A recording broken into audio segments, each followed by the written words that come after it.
What up, everybody? Welcome to the Smoking Tire Podcast. This episode is brought to you by Netgear and their all-new Wi-Fi system with the Orbi Wi-Fi 6. No more buffering, no more dead zones, no more dropped Wi-Fi connections. Listen, this thing is sweet. The Orbi Wi-Fi 6 by Netgear is perfectly engineered to ensure a faster, superior Wi-Fi connection across even the most demanding and sophisticated smart homes of any size. You can upgrade to the award-winning Orbi Wi-Fi 6 and untap crisp 8K video streaming, get crystal clear audio with faster speeds across all your connected devices with zero interruptions. They sent me one to use at my house, and my wife has been working from home for the last year and whatever on video calls all day, but she can't have all the internet. I need internet too. I'm uploading footage. I got my own streaming stuff. I'm watching Netflix. And so the Orbi Wi-Fi 6 makes it easy for all of us to do everything we need on the internet at my home with no interruptions and no problems. Are you ready to experience exceptional Wi-Fi? Upgrade to the Orbi Wi-Fi 6 and save 10% off today. All you have to do is go to netgear.com/bestwifi. That's netgear.com/bestwifi. And then when you're there, promo code SMOKINGTIRE10. That'll get you 10% off. Netgear.com/bestwifi. Promo code SMOKINGTIRE10 gets you 10% off the Orbi Wi-Fi 6 from Netgear. Get yourself the best streaming internet you can. Optimize your home with the Orbi Wi-Fi 6. Netgear.com/bestwifi, code SMOKINGTIRE10. We're also brought to you by Innova. Have you ever wondered what that check engine light is trying to tell you? Some people try to cover it up. Some people try to disconnect it or just dismiss it as an unsolved mystery. Hey, it's running okay right now. Just let it fly. But with Innova, you can easily identify both the problem and what it takes to fix it. It's like having a personal mechanic in your pocket. It takes all the headache and guesswork out of trying to take care of my vehicles. If you're someone or know someone like me, Innova is for you, and here's why. Step one, you just scan it. Connect your OBD2 diagnostic tool to the port and use features like hotkeys and the patented all-in-one display. You can scan your vehicle's onboard computers to detect for any malfunctions. Then you verify. By pairing your tool with Innova's all-new Repair Solutions 2 mobile app, you'll now have free access to over 60 million fixed solutions that are verified for accuracy by real ASE certified technicians. Then you fix. It doesn't stop there. Repair Solutions 2 is the complete solution. In the app, you'll find troubleshooting information and be able to order the right parts for the job. And if you still have questions, Innova's USA-based customer support team is always able to help 6 days a week from 6 a.m. to 6 p.m. Pacific. Innova tools speak your car's language so you don't have to. You can buy Innova tools at all major automotive retailers, Amazon, and of course at Innova.com. That's INNOVA.com to find the problem and fix the problem. These things are great. We got them all 3 units here at the shop. And these cars, our customer cars, sometimes my own cars, sometimes Zach's car, they throw a check engine light. It's nice to know what that means. And the Innova scan tools really, really help you with that. Of course, we're also brought to you by Auto Tempest. We've been talking about Auto Tempest for a very long time. And for the kind of people that constantly keep eyes out for what's out there in the market, Auto Tempest is perfect. They make searching for your next car super, super easy. You no longer have to spend any time going to individual car sites like Cars.com, TrueCar, and Carvana. They bring in all those listings, plus they even link you to a Facebook marketplace and nationwide Craigslist results. They now offer search alerts so you can sign up and receive emails when new listings that match your search show up. See, that's what's up. That's like the most time saving. Now, I don't even have to go to Auto Tempest. I tell Auto Tempest what I'm looking for, and they send me the customized emails when listings matching my search criteria show up. That is perfect. All I know is that I've never found a more convenient and easier way to buy a car I wanted, and it'll be the same for you. You get all the cars with just one search or one email. If you set it up once, set up your search terms, set up what you're looking for, they'll let you know when it pops up. You don't even have to do anything. You don't have to go back and check every day. They'll just come to you. Check out autotempest.com/TST so they know that we sent you. There's no discount because Auto Tempest isn't selling anything. They're just helping other people sell things. But if you go to autotempest.com/TST, TST. It'll make your boys, Matt and Zach, look good. Like this ad is working. You feel me? This show is going to be a lot of fun. Our pal Mike Musto is down here from Northern California. He has purchased a 911. He has bought his first, I think it's his first Porsche 911. He had a 928 before, but something, when you buy a 928, it's only a matter of time before you're going to buy a 911. Musto's at Hemmings. He's been on the drive with us in the past, and he has the best beard, just ever. Just the best beard ever. We love him, and he is a G. Mike Musto on the Smoking Tire Podcast. How's the North? The Northern California is good. Unless you're on Northern California. Unless you're like Northern California. Yeah, like you got to go about 2 hours north of you to get to that. You do, right? yeah. So when you get up to like I have a really good friend of mine that's got a place up in Lake Almanor, I think it's called, which is a little past Chico. Mm-hmm. So once you get up there, that's when it starts getting sketchy. So like the air quality up there is really bad. Yeah. Where we are, we're about 30 miles outside of San Francisco in the East Bay. It's still sunny. It's still sunny. Yeah. It's still nice. We haven't gotten anything. Like when the Paradise fires happened a couple of years ago, that was bad. There was one morning we woke up, walked outside, and I was like, this is obviously Mars. Yeah. Because the sun was this little red dot. That happened here for a couple of days, too, with the Malibu fires. Yeah, exactly. In fact, we got a couple of customers that way. Oh, I'm sure you did. We got a couple of customers, because that kind of coincided with the beginning of the COVID flea. Right. Right? Yeah. Because people didn't, the shutdown was like March 11th or something. Yeah. It wasn't until like May or June that people were like, I'm getting the fuck out of here. Yeah, exactly. And so that coincided with the fire. And if you live in like Hollywood or Silver Lake or some of the older parts of LA, sure.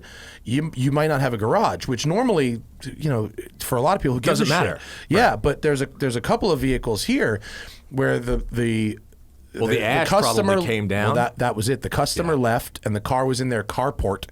And they eventually call us and they go, I'm seeing these fires. Can you go get the car and keep it? And one of the cars had paint protection film on it that had melted. So did it go through the paint protection into the paint, or did the film actually do its job? No, the film did its job, but it was like covered in ash, and parts of the paint had melted, and the heat was so intense for like a few days that the tires had really flat spotted. The tires had gotten hot and flat spotted. In one case, it was a Tesla Model X, which is a very heavy vehicle, and so it was like, we had to go rescue a couple of cars. I think that the problem, it's not a problem, but once you find a place, like once you have a storage place, whether it be a garage, whether you locate a place like, WCCS, you're like, well, I obviously can never not have my cars in a garage now. And like, I know that now. Like as soon as I remember when my old car was stolen, I was like, well, I'm obviously never keeping anything outside again. Yeah. So I got a warehouse. And that's, it's amazing. Yeah. This is the best thing in the world. Mm-hmm. Yeah. And especially in LA, oh my God, catalytic converters, dude. It's like fucking they're going. So you can't keep anything. Like Zach and I watched someone discover his catalytic converter had been stolen the other day. On your car? No. We were sitting at a restaurant and watched someone come outside. You can't access the cats on an M3. Forget it, dude. They're diligent, man. I don't put anything past anybody. No, this was like a Honda CR-V, and watched someone. Yeah, and it was fucking bad. It was bad. But then I came home and I told that story to Hannah, and Hannah is on Nextdoor a lot, which I tell her not to do, But she goes, oh yeah, in Venice. She goes, everyone's talking about their cats getting stolen in Venice. Whoa.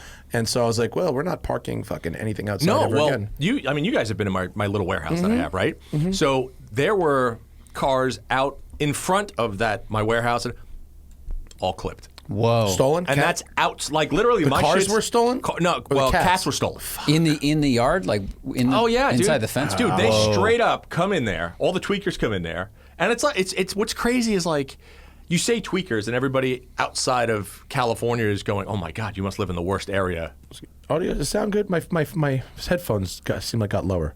I turned everyone down because we were clipping. Oh, you did? Okay. All right, cool. I just wanted to make sure. I'm sorry. No, it works. But like when you say that, you're like, catalytic they got stolen. Everybody just assumes you live in this shit area. Nah. And I'm like, man, you can't buy a house here for under $900,000. I'm like, what are you talking about? When I went and saw you, remember we were driving along and there's like an Uber pull over and some guy's yelling and some guy's outside the Uber. We're like, what's going on? And then the car takes off and we just watch a guy like throw a brick. And then I'm looking in the rearview mirror and there's a guy sprinting behind this Uber Prius that's trying to run away from this person. And I was like, Musto, what was that? And he's like, tweak, something. Yeah, it's bad. The last time I parked a car on the street in Venice was my Focus RS and it got keyed. Oh yeah, I won't. We went. Well, that's why. Like, I went out and I have my old Jeep now. Like, I have an 02 Grand Cherokee, right? And that is the one that, like, if something happens, you're like, Yeah. And I know that it sounds shitty to be like, I have a throwaway car. No, it's okay. But we have a throwaway Magnus rolled up here this morning in a panel van. Yeah, dude. Like an old panel van? Yeah, like kind of like a 05. Okay. Like a Like Chevy Express van. Oh, wow, like a okay. panel van. Like my van? No. No. Like a shitty work van. Like a contractor van. Yeah. Yes. He's had it for 15 years. He's like, this is my do anything. My under the radar van. I was like, you ever heard of a Camry? Yeah. It's pretty quiet. Yeah, you also put stuff in a van. Right. Yeah. But yeah, that's you have to have. You can put people in a van. You can't put people in a van.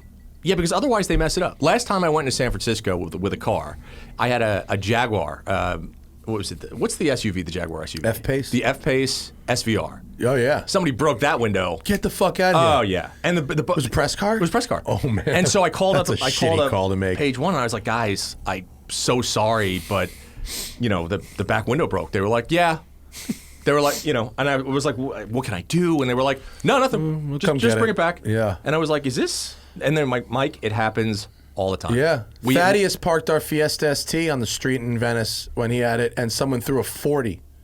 A full 40 ounce through the back window. Yeah. The whole interior is full of glass Dude, and beer. Insane. Yeah. It's insane because it's the street's not good. No. Don't leave things on Dude, the street. that's why I left Queens. Like, that was straight up why I left Queens. Like, I remember when in Asia and I, it was the winter that made me leave, right? There was snow all over the place, and I remember opening our bay windows in front of our house, and there was an Infinity out in front, up on blocks. Yeah. Straight up on blocks. I looked at Asia, I was like, and we're done. That's a movie scene. Straight done. That's right out of a movie. And then it was funny because we had that, and then the week before, like I used to we'd go out of our house, we'd walk to the end of the block and take the bus to the subway, right? So we're down there, and as we're walking, all of a sudden, like 5 or 6 cop cars roll up, like unmarked cop cars, but roll up like movie style, like, do all that shit, jump out, SWAT gear, the whole deal, use the ram, bust in somebody's house, and all of a sudden they're bringing this guy down in his skivvies. And they dragged his ass out like they weren't playing. And we were like, oh, because we were like, what the hell's going on? And some guy did something, but this was 2 houses away from me. Hannah and I went to, we got married up in Hudson, right? Yeah. In the Hudson Valley. We went to interview or audition, with a vampire. try out hair people. You got to hire the hair person, right? To do the bride, they do all the bridesmaids. So Hannah went and saw like 3 different people and got like, cuts or whatever from them to test them out. This one person was in one of these little towns up there that was very charming. It's a nice, it's a middle class town, but it had some charm. It was, historic and whatever. It wasn't Hudson, but it was like Kingston or one of those towns by there. And we're going. Her house is up on top of a hill, and we park and we're walking to this girl's house. And same thing. These cops, not like a movie, sneaky. Oh, nice. 3 houses down, and it's the plain clothes with the badge around the neck. Yeah. And they're fucking rolling this dude. And we're like, is Kristen there to do hair? You know what I mean? It's like, and they're fucking raiding this fool like 2 houses down. We're like, what the fuck is going on, man? Yeah. Nothing like New York. Yeah, now, by the way, Queens, those houses are fucking $1.7 million. Dude, our house, talking about. When we left, our house was $700,000. And I was like, who the fuck would pay $700,000 for this shitbox? Hipsters. Dude, and now I look at the house we live in now, and I'm like, who the fuck would pay $900,000 for this shitbox? Because it's insane. Well, I see that. I mean, if you follow me on Twitter, people are spending, People are spending all kinds of money on terrible cars. Dude. $30,000 to $50,000 for E36 M3 US spec. Yeah. I'm selling my car. I'm gonna buy a house with it, cash. Bro, I have so bought. overvalued. Let me tell you something. I bought 4 cars this year through COVID. I bought 4 cars, and like I have Aisha and I have a rule, right? So my wife and I can't buy anything unless you think you're going to make money on it. It's a good rule. It's a pretty good rule. Pretty good rule, It's a pretty right? good rule, yeah. I've never lost money on a car. I even made money Well, on a that's good. 928. I'm the only person on the history That's of the good. planet that did that. No, total net? No, yeah, or net. just buy sell. Oh no, including total maintenance. net, including Total net. maintenance. Yeah, There we that go. was Now we're that was a talking. good one. Yes, what's up? Didn't make a lot, but I made some. You made something. So it's insane to me what people are paying. So like the beginning of this year, I bought an F-150, right? And like I remember, it's one of those things where, and you guys know this, if you think something is cool, the odds of somebody else thinking it's cool is Right. probably pretty good, right? So I bought the single cab short box F-150 2-wheel drive, straight 6 with a manual. Great little truck. Great little truck. But when I bought it, it was a truck. It was janky. Just a truck. Like it was janky, but it had 64,000 miles or 74,000 miles. Yeah. And you do little things to it. So like, there it is. Like that's what it looked like when I bought it. So it had these aftermarket shitty side skirts on it. It was lowered in the front. It was. Yeah, it really has a rake. It had a bad rake. Yeah. And so I like the Kragers though. those are stock Alcoas. Get the fuck Those outta are the here. same wheels that are on my Bronco. Oh, really? Those are factory Alcoas. Oh, those are cool. And they're forged, so everybody, they're all the cool. off-roaders want them Yeah, because they're yeah. actually pretty tough. Yeah. So that's my Bronco. So Well, those two, I mean, the Bronco and the F-150, you know. it was They're a great in little demand truck. now. But I paid $4,500 for that truck. Truck's $12,000 easy now, right? That's exactly what I sold it for. I'm so good That's at this. crazy. I'm so good at this game. And dude, all I did, I can call what these fucking Dude. things are worth in my sleep. I put a leveling kit on it to Yeah. bring the front up a couple of inches.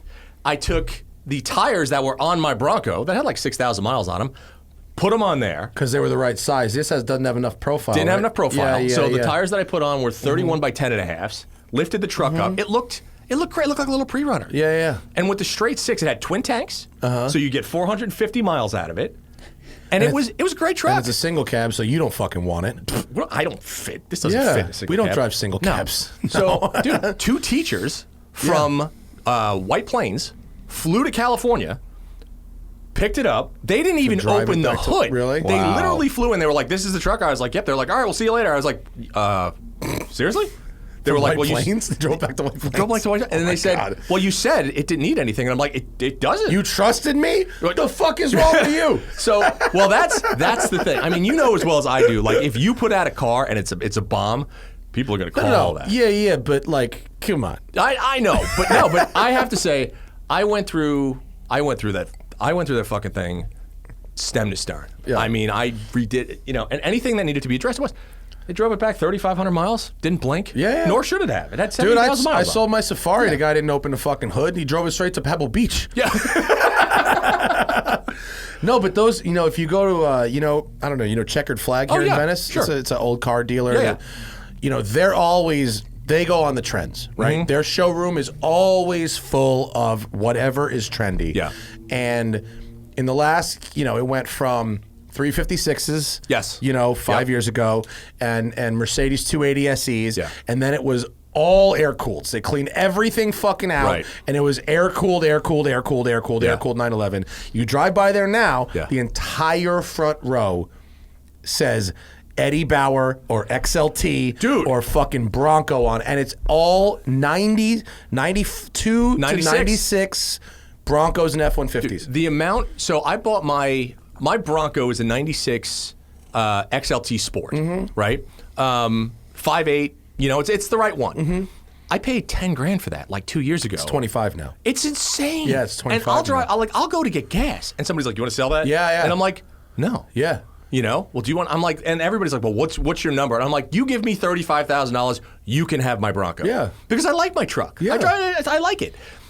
But like, you want to look at them and be like, "You understand that?" Well, like This is like not a really old design. It's going to drive like an old design. Yeah. Well, Like a you know pickup what truck though? with a But I, cab. I understand because it's the newest of the old, right? It is. So you could still Oh, yeah. drive it. It's still going to be mostly reliable. You can use it as a car. It's not a full Well, that's- classic yet. yeah. The air conditioning probably works. Oh well, that's shit like that. And it's also like, like you've driven a brand new F-150, right? It's fucking enormous. Oh, dude, it's enormous. Well, it's interesting. The reason I like the Bronco is because it's analog. It truly is, Yeah. right? I can work on it.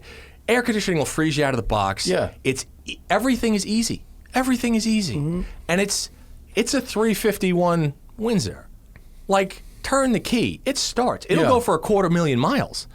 4-wheel drive works. Yeah. It's just basic. It's basic. It's basic, but it's 25 years old. It's cyclical, and that It is. style. Yeah. Is what People are want 'em. looking for. And I assume, having driven a 69 and 70 Bronco, it's the worst awful. thing you can imagine. They're terrible. Even the best one is horrible. So I say this all the time. The best old car is still terrible. Yeah. Okay, so if we're Yeah. talking about cars from like the 60s and everybody's going to yell at me. They'll be like, "You don't know what you're talking about." No, I've only yeah. driven about 1 million of them. Yeah, we do. They're terrible. They're terrible. Like if somebody was just like, "I want to buy a stock 68 Charger," you know it's going to suck. It's going to be fast and it'll do burnouts. Yeah. But it's not going to turn. Yeah. It's damn well not going to stop. It will always look amazing. But unless you're sleeping with it, prepare to modify, right? So it's, but I still have a sauce. Like that wagon up there, I took. What is it, LTD? That's an LTD. Yeah, I think that might bought have been that? a Mercury. No. I would have. You shouldn't. I know. I sold. You actually said that. I did. No, you you were like should so not buy ugly that. and boring. Dude, this shouldn't is buy family that. truckster. I know. Yeah. This wood Unless you paneling slam shit. it on bags. Well, I don't it care. could be all right. No. Like No. I didn't take that many pictures when I was at the races, but I took a picture of that. Yeah. And because, like you said, it's nostalgia. I grew up on one of those. Larry, who's downstairs, he's always talking to me. He'll be on the show next time. He was too sleepy to do radio today, and I understand that. But he's always talking about his brand. He wants to get a new car. It's got to be in line with his brand. Sure. And my response to him is, Larry, people like you and I are tastemakers. The brand is whatever we decide it is. If we say it's cool, it then becomes cool. Yeah. You don't need to pander to the existing No, you know brand. what? I think so. I haven't posted it anywhere. Nobody knows because I haven't posted it. But like, I drove down here in a 911. Yeah, it's a nice one too. And C4S. C4S, Good car. and it was one of those things You're where not a tastemaker on this one, Mike. I'm just no, going to tell you. not at all. Some but, people know about them. Right, but the fact of the matter is, it's one of those things where when you talk about brand, if you want to go away from my brand, that's V8 muscle car, rear wheel drive. Old, bad, yeah. This is flat six, normal sports car. Yeah, but you had a 928. I mean, you've had other European stuff. I have. I mean, I had actually New York Motor Club's Day. I had my M5 back then, and yeah. I've had But yeah, you're more well known for old muscle muscle car stuff, Yeah. of course. So this is a little outside that. Even though you have been a journalist for a long time driving modern stuff, Sure. you've also done a lot of track days in more modern stuff. Yeah. So, But like, when cool people buy things they find interesting, the thing then Yes. it comes along with you for the ride. It does, which You is know? fun. Which is really kind of a lot of fun. I Yeah. mean, you look at stuff. Like, people probably thought off-road Porsches were stupid, but I'll tell you what, when the show's over, I'll tell you what that guy paid for mine. Oh yeah, I don't know, dude. Well, I look at again. You're gonna punch me in the face when you find out. No. I'll probably give you a hug because well done. I got a free car. Yeah, that's fine. Not that car. But a free car. The next car is free. But what? So if you think I sold my Trans Am in the beginning of the year. Yeah. Okay. That was a good idea. That was my whole thing is, and a lot of people will look at that and they'll say, well, you flip so many cars. Here's my thing. So? I wanna own and experience it as many cars as I can before I die. If I buy one and I put 7,000 miles on the Trans Am. 7,000 miles is not a flip. No, It's not a flip. That's not a flip. I had my fun with it, and it's time for it to go. That's exactly correct. Yeah. And I so, put almost that many miles about that on my Safari. right. That's a year, 2 years worth of It was driving. 3 for me, but yeah. Right. Yeah. A flip is like 4 months. Right. Or Bought less. this, didn't do shit, whatever. Right. Bought it, put $500 into it, and I'm relisting it. Exactly. Yeah. So it's the experience that I look for with everything that I buy and sell. How do I like it? Do I not like it? And the only way you're going to know if you like it is if you live with it for a while. Sure. Because then you might buy it and be like, this is the best. And then 2 months later, you might be like, this is pretty terrible. Hummer. I mean, I just saw one of them. I just got the new DuPont registry, which is just, but the Hummer, just like that one I had. yeah. Similar miles to what I sold my. I mean, I bought and sold I bought that car. I had it for 3 months. I fucking hated it, and I sold it. And I was money in, money out, $40,000. That's what it was, 40 grand. Yeah. 2000 H1 6.5 turbo diesel wagon, and it was money in, money out, $40,000. The same thing. 2000 H1 wagon, turbo diesel. It had some upgraded stereo in it and some like bank shit on the motor. Yeah. $140,000. Oh my Dude, God. Wow. So, and that is a shit box. I mean, that is a real steaming pile of shit vehicle. Well, it's interesting. Like for those that obviously if you follow Matt on Twitter, but when you talk about this is a $35,000 driving experience, or this is a $25,000 driving experience, you know, a lot of times that's on point. Now, as an emotional experience, Maybe. it might be more than that, right? Sure. Because my car, listen, I got a lot of old stuff. Driving experience is like a 1 out of 10. Like our Wagoneer, as Zach can attest, is pretty terrible. Yeah. No, it's horrible. Oh, yeah. It's pretty bad. Yeah. However, you look at it and you're like, all right, that's kind of cool. Gorgeous truck. And it's a gorgeous Absolutely. truck. Yeah. But like it drives like it's an ox cart. Yeah. That's what it was made in 63. Right, but so do you feel like that should be a $100,000 vehicle? Because sometimes they no. are. Oh, God, no. And you know what? Here's the thing. Even if you go buck wild and you put a brand new this in that and you put new suspension, unless you literally do everything, because it's a solid live axle in the front And the back, yeah. and in the rear. And it's got leaf springs in the front and in the rear. So it doesn't matter what the fuck you do. Yeah. It's still terrible. It might be faster terrible, but it's still pretty terrible. The terrible just comes The on terrible quicker. just right. But it's like it is fun. You go out and people look at it because the guys like from my age, we grew up in those. Right. Everybody on the East Coast had one. Right, but I kind of get those. Yeah. To a point, I get those. Yeah. And Not I mean- $100,000, but you know, 40. You know what? Here's the thing. They are comfortable. Like Aish and I have taken it on 300-400 mile runs. It's comfortable. Abysmal, worst fuel economy I've ever had. It's 6 miles to the gallon. Yeah, it's bad. I literally thought I had a hole in my fuel tank, the first tank, because I got 110 miles, and I was like, that can't be right. And then like I went on forums, and they were like, no, that's pretty good. And I was like, how is that good? That's it's got a horrible. 22-gallon tank. The engine's just like a campfire. You're just dumping gas in. It doesn't burn really fuel. move the pistons much. Yeah. It's ridiculous. Well, and we're doing like the Porsche. I drove down here. I got 25 miles to the gallon. Yeah, that'll happen. I haven't Even the owned. Safari would do 23, 24 with big fucking off-road tires Dude, on it. I haven't owned a car that's gotten over 20 in like 15 years. Yeah. I was like, this is what the great. This is Yeah. like the nice Yeah. thing. Does that 911 have the big tank too? No. That's a nice one. My Safari had a 23 and a half gallon, the Enduro Yeah, tank. no. Because you know they homologated that yeah. for racing. Yeah. So that Safari had a 450 mile range. It was awesome. Yeah. So my barometer is always, can I make it from my house to the right at the base of the Grapevine? You know where that center is that you feel up or whatever the case is? That is 281 miles from my house. Okay. So Yeah, a car should be able to do that. and I made it there with just under a quarter of a tank left. Yeah. So I was like, That's good. Okay. Yeah, that's good. That works. Car should be able to do that. Yeah. So I felt pretty good about that. You shouldn't. Zach doesn't look impressed. I was impressed. I was looking at the chat. I kind of got lost, actually. All right. No, Zach has multiple things he's got going on over there. Yeah. But then, but the fact is, it doesn't keep us from, like, the Daytona's under construction right now. Oh, yeah, what's going on with that? 900 horsepower, Demon motor, full suspension, brakes, wheels. So here's the Are thing. you doing a Demon gearbox too? 8-speed. An automatic? Wow, 8-speed. Are you doing a Demon chassis? No. No, it's because it's a unibody car. No, Yeah. I know, So, yeah. but we're still running leaf springs. We're still running torsion bars. Oh, boy.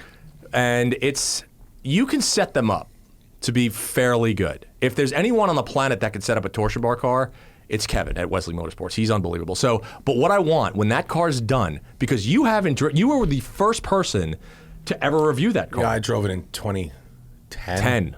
Oh yeah, it was 20 probably. years ago. Yeah. You need to drive it when it's done, because you might come back and go, it's still terrible. Or you might come back and be like, it's terrible, but it's ungodly. I don't remember it being terrible. I just remember it being tiring. It was tiring. exhausting to drive. Yeah. Well, it was never, for a torsion bar car back then, it was great. Again, this is mid-2000s, right? Yeah, So, and I don't know. I don't know if I had a lot of bases of comparison at the time either. But this one should be good. I fully plan to take it to track days. I fully plan to run it Yeah. at Laguna Seca and all the HPD days be and stuff fun. like that. do some standing mile stuff. Holy shit. Yeah, standing mile, I think, is really where that car might shine. It should. I mean, Or half mile, probably half. Probably half half full. mile. Go full. Full mile, you either fucking take off Look at backwards. look at all the arrow it's got. It's meant for this. I mean, the drag is 0.28. right, good. but is there? What's the lift at 200 Oh, miles dude, an hour? that car is. I've had that car almost to 160, which is terrifying, and it's shockingly stable. Like the Charger at 110 floats, dances. yeah. The Daytona kind of sinks. It just kind of squats, and just all you hear is. I wonder if there's a way works. to like do a thing with the nose cone and sort of a you could CFD a it. NACA duct like it had, like the Ford GTs have, where the air goes through that radiator in the front and then becomes sort of a We're actually downforce modifying element that on with an extractor hood. Yeah. That's what we're doing. Yeah. So you know where the blinkers are on the hood of the Charger? Those are going to be scalloped to come down. Yeah, see, that would work, yeah. The holes in the nose cone on the bottom, those are actually going to be routed to run air through and up. Through and up. That's right? what I meant. Yeah. That So would be fine. it's going to be. That'd be cool. It should gonna be a be 200 nuts. mile an hour car. That would be cool. It's still going to be terrifying, and it's still old, but it's going to be fun and old. It's gonna be you and And Big it'll Red just- in that class. And you don't right? have, I mean, Big you don't Red's a need legend, to dude, no. fucking modify a demon engine. You just put it in, right? Yeah, just Yeah. done. 840 horsepower. Here you go. The internet will not accept that. The internet will be like, "Why didn't you put this tune on it from Joe The Stevenson?" internet has already yelled at me when I said that I was doing it. They were like, "You idiot! How are you going to do that?" I'm like, "It's a hot rod. Yeah, that's what it's for. It's not a real Daytona. What? Like we built it. Yeah. So like, And who gives a shit? yeah, don't take this the wrong way, but I don't care. Yeah, gonna you be shouldn't- amazing. You shouldn't Like, care. My car, but I would love to have you review it. I'll have a go again. I'll have a go. Zach, you're more than welcome to. All you guys are welcome Hell to it. You know yes. I will. So yeah, that's in good. fact, that video, I made a joke at the end of it that I'm not proud of at all. That was off color and mildly racist in hindsight. And I don't know if I cut it from the video. I should. If I haven't, I'm not proud of it. No, It makes me cringe now. well, different. You know what I'm talking about. I know exactly what yeah, you're talking but about. It was one of those jokes that like maybe was appropriate at the time, Yeah. or like, but it's not aged well. No, And but it does not represent who I am today for sure. No, that's very true. Yeah, so if you go find that video and it's still in there, I'm preemptively sorry. Right. I'll cringe. I still cringe when I think about that. Well, dude, I think that we all came up together as kind of hosts and stuff like that. I think everybody grows. Everybody grows in every way, shape, or I mean, form, look, it's not like the worst thing in the world, but it's not something I'm proud of. I'm fine saying that I said something pretty fucking cringy in that video that I'm not proud of. Well, I think the biggest difference is everything. You're not one to not own anything. No, that's true. So I'm really trying to be like, at peace with myself. okay. And I'm really like working on that because it's like the only way I'll escape the anxiety and the panic attacks and stuff like that. You know what, dude? A lot of it comes with age. I mean, I've got 10 years on you guys, Yeah. I think, right? So much. I am a completely different I was a completely different person at 20, completely different person at 30, different person at 40. I'm going to be 50 next year. You grow in every aspect of what you do, whether it's personally or professionally, how you deal with people, how you deal in business.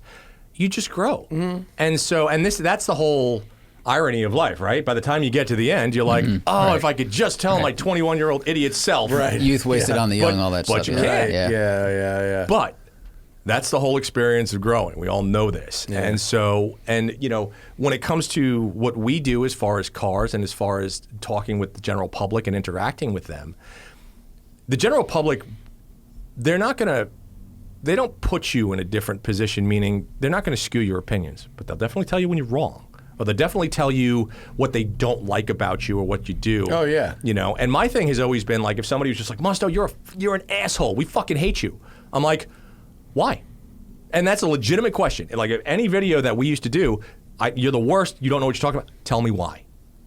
Engage me in conversation. If you're going to throw out a comment that says you're a dick, why am I a dick? Tell me because, and if I agree with you, which is fairly reasonable, I'll say okay, and I'll change my behavior. Mm-hmm.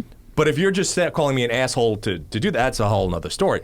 Yeah. But the public they've always been good about telling you who they think you are, and then I think when you engage them in conversation, it changes a little bit because now you're interacting Now you're a with human them. too. And you're a human. Yeah. You know. The most recent, I've gotten quite a few very nasty notes that people who don't like my attitude when I talk about the fake products that Elon Musk is hawking.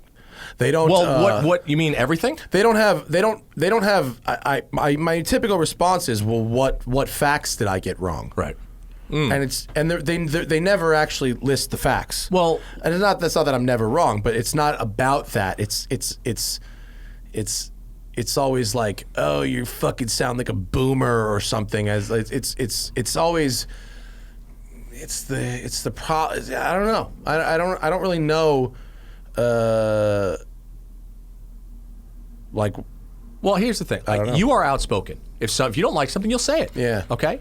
When it comes to stuff like Tesla and stuff like that with autopilot and all that shit that is not existent, mind you, you say it. Well, that kind of stuff makes me mad because it's misleading marketing. Well, that you made a comment that Musk secretly, not really secretly, but beta tested autonomy or fake autonomy on the world. yeah, I'm on my motorcycle. So tell me somebody out there, tell me why that's a wrong comment. Tell me what's false about that. No, it's comment. not that. They don't want to hear a rant. Well, it's a rant. That's not a rant. That's a I don't fact. think I don't think it's a Right? rant. I was at a WAJ conference, a journalist conference, Western Automotive Journalist. Oh, yeah. Yeah, what they call it. And there was I a thought there guy. was some like frou-frou hippie thing that I need to know about the WAJ. You guys got to come to the WAJ later. Dude, this. What about you? This. Be sure to wash your feet before you come. Oh. But there was a guy there, and we got in a pretty heated argument at a lunch table. He was like, full autonomy is 5 years away. And I couldn't help myself. I literally looked at him. I go, are you an idiot? Yeah. I go, are you literally telling me you believe, 5 years away? I go, dude, full autonomy to me means I walk outside. I go, car, take me here. And then I get in and I put my seat back as I'm drinking my coffee and read my phone.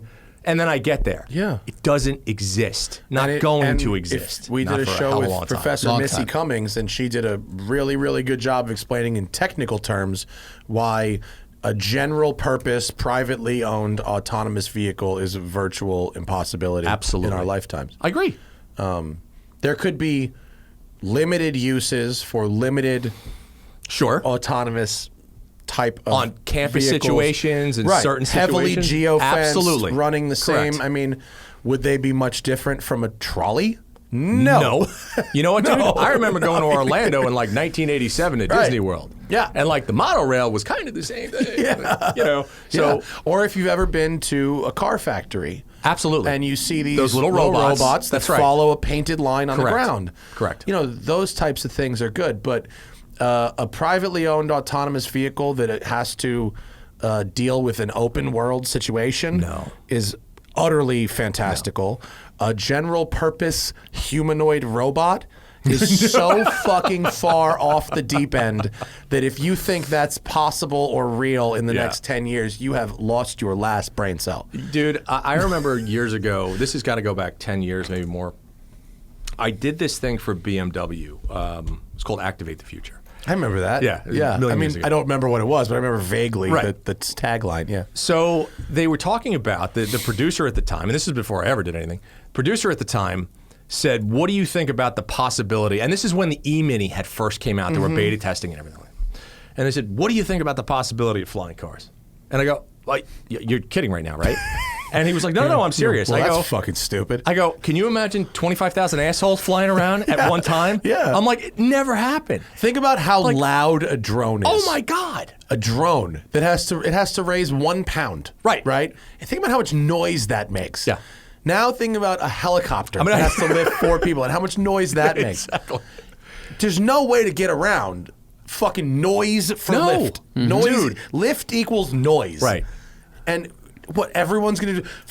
This isn't a video game. Nobody's playing Halo and launching shit out of their garages. It doesn't work that way. So dumb. So it's like, but you listen to these so-called experts and they talk about stuff and it's like, just, where's your common sense? I got the most shamefully stupid PR email this morning. You know, these agencies send us shit. Yeah. Will you interview our fucking idiot executive on your podcast? And this one is, this guy says autonomous cars will surpass human driving by 2024. What? And human driving will be outlawed by 2050. And I was in such disbelief that not only is this person who claims to be an expert that fucking stupid, but that they've hired a pitch person to pitch their stupidity to us. And I did write back, fire your client. Well, and see, this is the beauty. This is the wonderful part that comes with age and experience, right? Because you get emails like this and you get questions like this, and you're just like, I feel like it's like you're at the end of the day, you got your drink in your hand, and somebody asks you that question, you're like, are you just an idiot? Right, because you don't have time for this Like, shit. why are you wasting I'm too my... old for this shit. Yeah, well, exactly. And that's and you guys will all find out, because age is great. Some people don't like it, and I fucking love it. My It's the best thing in 30s the were world. by far the best decade of my life. Oh, dude, my 40s... The second half of my 30s specifically. Well, you found Hannah. I found Hannah. Like I how I got did that? married. I got shit fucking lined up. Growing up. Yeah, it's good. It's great. And It's wait good. till you, like, your 40s. My 40s were great. And everybody's like, you're going to be 50 next year. And I'm like, fuck yeah, I am. Get an AARP Dude, card, bro. I will take that Get discount. discounts. I'll go to the early bird. Zach knows I'm an early bird man. You are. You have been forever. You can get an AARP membership even before you are like of retirement age. 50. 50's the number. I saw a thing online. Well, I it's got like less you than can a sign year. up for when you're 25. Oh, you can? There's no limit. People just think there is. Oh, really? Yeah. They're just too embarrassed to get the card Yes. early? Yeah. Oh, that's funny. See, I am not embarrassed. I would No, you're I'd not. wear that like a fucking badge. I put well, the AARP R right doesn't here. mean retired anymore. No. It's something. It means something else now. They kept the letters, but it means something else. Dave Holmes at Esquire, just because he just got his card, and he said he wrote an article about it, and he said it means something else. It doesn't mean retired people anymore. Interesting. Okay. Can you look up Musto's AARP? favorite restaurant, like, you know, when you're traveling in a foreign place and if you see people that are locals there eating there, you're like, that's where we should eat. You don't want to eat where tourists are. Mike looks for people with white hair.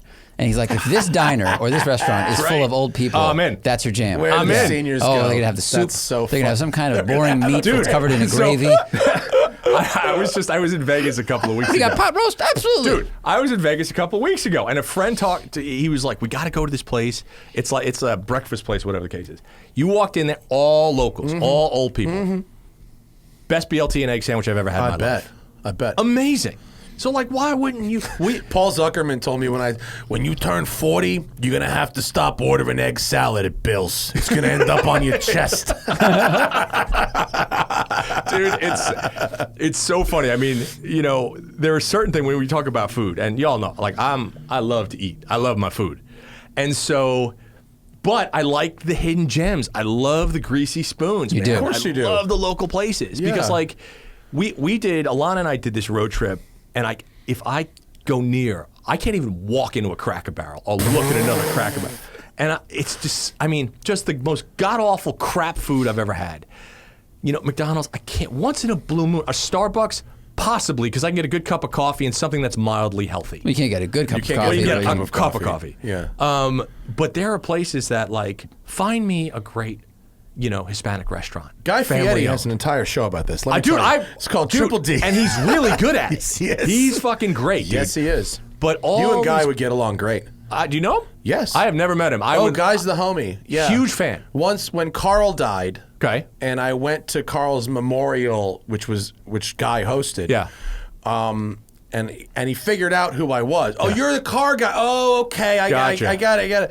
And we agreed that now that Carl was gone. Yeah. That he would be my food consigliere. He gave me his number and he goes, Very if you have nice. a weird food question like you would ask Carl, you can ask me, but I'm going to bug you with my weird car shit. That's cool. And I go, that's fair. Yeah. And he hits me up once in a while with random car shit, and I hit him up once in a while with random food shit. That's cool. Yeah. Yeah. He's... But you would get along with him. Dude, a lot aces. of people gave Guy a lot of flack for what he was doing and everything. He's fantastic. He's the best human on earth. He is. Yeah. And I've heard he's done so much just stuff that no one ever hears about or knows No. about. Yeah, he's the somebody that I would... charity work, Yeah. the stuff with when there's fires and natural disasters. He's got this huge 50-foot kitchen trailer.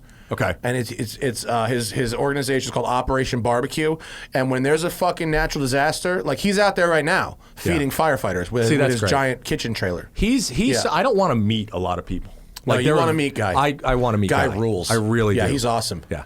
Yeah. One day, Guy, if And you're he's listening... got cool cars. I know he's a car guy. Yeah, he's got cool and cars. he's in NorCal. He's up by me. Yeah, yeah. So one day, hopefully I'll be able to meet Yeah. He's like the busiest dude on earth. He's tough to fucking nail down because he's got a million things going on. Yeah. But he's like just the fucking sweetest dude in the world. That's cool. Yeah. It's always nice when you meet somebody like yourself that knows somebody that you're like, I really hope he's as cool as I want him to be. Heroes. And then the affirmation He's super cool. is, Yeah. That's We're good. doing at my new house, I'm building a kitchen from scratch, and I was like, here's my one a month guy. Give me the top 5 most important features in a kitchen, so I got that advice. And in case you're wondering, as many outlets as they will let you put in. Put them in. Put them all on the countertop, all as many outlets. Foot pedals for the sink. Gotta have the foot pedals. Yeah, makes sense. It's all about those BTUs, brher. Yeah. You need a 1/2-inch gas line. Yeah. 30,000 BTUs going to the range. You need that. I got that going. I got 30,000 BTUs going to my range. Well, dude, when you have your cast iron pan and you're gonna make that steak, dude. My range, fucking 48-inch Wolf with a 24-inch hibachi in the middle of it, bro. I'm doing fucking Benihana indoors now. And then I. Seriously, Are you surprised? And then, I'm sitting here with a gaping mouth because I'm like, so when's dinner? Yeah, when the house is done. When the house is done. We're out of plan check. In a couple of years. Magnetic strips. Okay, for knives, everything else. Yeah, knives on the walls. Yep. And what was the other one? Don't do the cabinets with the drawers inside the cabinets. No, just do drawers. Yeah. Just straight drawers. And what was the fucking last one? I'll remember it before the end of the show. But that's cool. Yeah. That's so. Are you excited to get out of Venice? Yeah, but not because I'm trying to run away from Venice. Sure. I'm excited to get out of Venice because our new house has no stairs. Our new house is 1 story. Yeah, you're gonna love it. I fucking You're gonna can't love wait. it. I run up and down probably 60 flights of stairs a day at my current house, and I'm so fucking over it. Yeah, And my new kitchen. My new kitchen is literally my dream kitchen. I can't wait. Let me ask you a question because I'm Italian. You're Jewish. Jews and Italians are real close, right? Was the kitchen always? Was that the room in your house? It's always and always will be. So that's the same thing for We us. have parties in my house. All the kitchen, right? You've been in my house. Oh, yeah. I got these beautiful sitting Absolutely. areas. Nobody uses them. They hover around the island kitchen. in the kitchen. That's So that's what we're doing. I blew out this fucking spot. My kitchen is enormous now. It's so fucking huge. Dude, that's it's great, 3 though. times the size of my current kitchen, and it's open to the rest of the house. And it's got a pass-through bar, so you could sit outside at the pool with a pass-through. See, that's from the, fantastic. I mean, it's going to be so next level. That's people. If you know, it's interesting. I think an East Coast mentality is much different than a West Coast mentality, right? And so when we talk about eating around the table and entertaining and stuff like that, like we never didn't entertain in the kitchen. The kitchen is the biggest room in like when I was growing up in my parents' house. My mom would fucking fly swatter people out of the kitchen. Absolutely. While she was cooking. But that's what you do, and I still can't. It was difficult for me, and I don't know if you found this when I moved to California or if I go to somebody else's house that's not kind of an East Coast, and they'll serve like dinner and stuff like that, or they'll try to entertain you like this. I got nothing here. Yeah.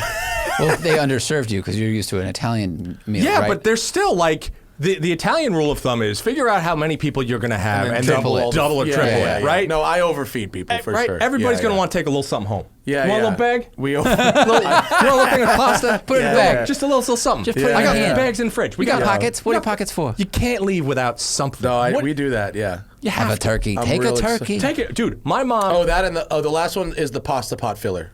Or over the stove. The faucet over your stove. Oh, yeah. So you can fill the big cauldron without having to carry it. Is that like Insta-Hot when it comes on? It's not Insta-Hot. It's just water that is... Goes in. So you don't have to Well, if you got carry 30,000 a fucking BTUs, 10 that's gallon. kind of Insta-Hot. 30,000 BTUs. Oh, and then I got the fucking...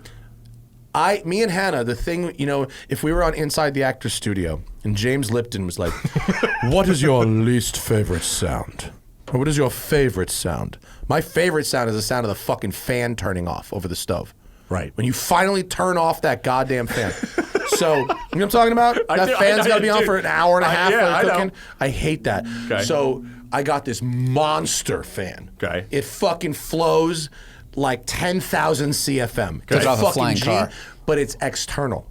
It's on the roof like a restaurant. It's not in the unit. So you don't have a hood that comes down?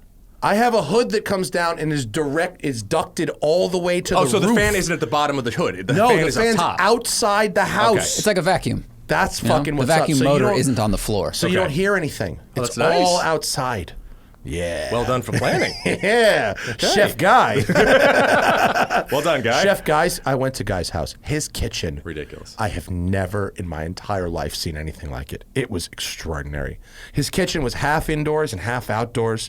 He had a fucking gyro spit. He had a rotisserie, a pizza oven, a plancha. He had a plancha the size of his fucking I would table. have that. I would just have a bed in the was corner and live in the kitchen. crazy. He had one of those fucking meat slicers Yeah. that's freestanding. Yeah. You ever seen one of them Oh, in a yeah. place? It's like Art Deco. I know exactly like what it is. 50 Gs. You're talking to somebody whose grandfather was a butcher. Bro, 36,000 BTUs on his stove. He made a fucking lobster tail in like 45 seconds. It was off the chain. It was so cool. How do you relate BTUs to horsepower? Is that like 1,000? It's mean- it's not exactly the same because it's like the fire isn't hot. It's not like it's not like taking an engine that's 500 horsepower and putting it and taking it out and putting an engine that's 1,000 horsepower. That's not it. Imagine one of those tractor pulls where it's a fucking tractor that has 4 500 horsepower engines. Okay. That's what it is. So there are more flames It's coming not out hotter of each fire. ring. It's more fire. I gotcha. Gotcha. Yeah. This is it's good. more like the burners aren't one ring. Right. They're 3 rings. You know what I mean? All right, so let me ask you this. When the kitchen is done, I want to come We're down. fucking partying, dude. We're making everything. Well, I want to come down and I want to cook dinner for you and Hannah. How's that? Wrap it up. Okay. We're doing it. I want to do that. Yeah. And whatever. That would be because the I kitchen miss, is open. I miss a kitchen. Like my parents' kitchen, it's a kitchen. I, in my little house, do not have a kitchen. I mean, we have a kitchen, but it's like, it's a... You have a kitchen. Yeah, but it's a kitchen. Right, it's You a have kitchen. a kitchen, but it's not like a. It's No, not it's like a That's what I'm saying. kitchen. It's a Yeah, kitchen. yeah. It's You're not like, a there's a- kitchen. Yeah. And by the way, my new house is not some like insano palace. you're- This is just something You're that, putting the money in the right spot. something that I want. I have a chance to Absolutely. do it, and I'm gonna fucking do it because why not? Well, I think, again, this is my whole age thing. Keep coming back to it, right?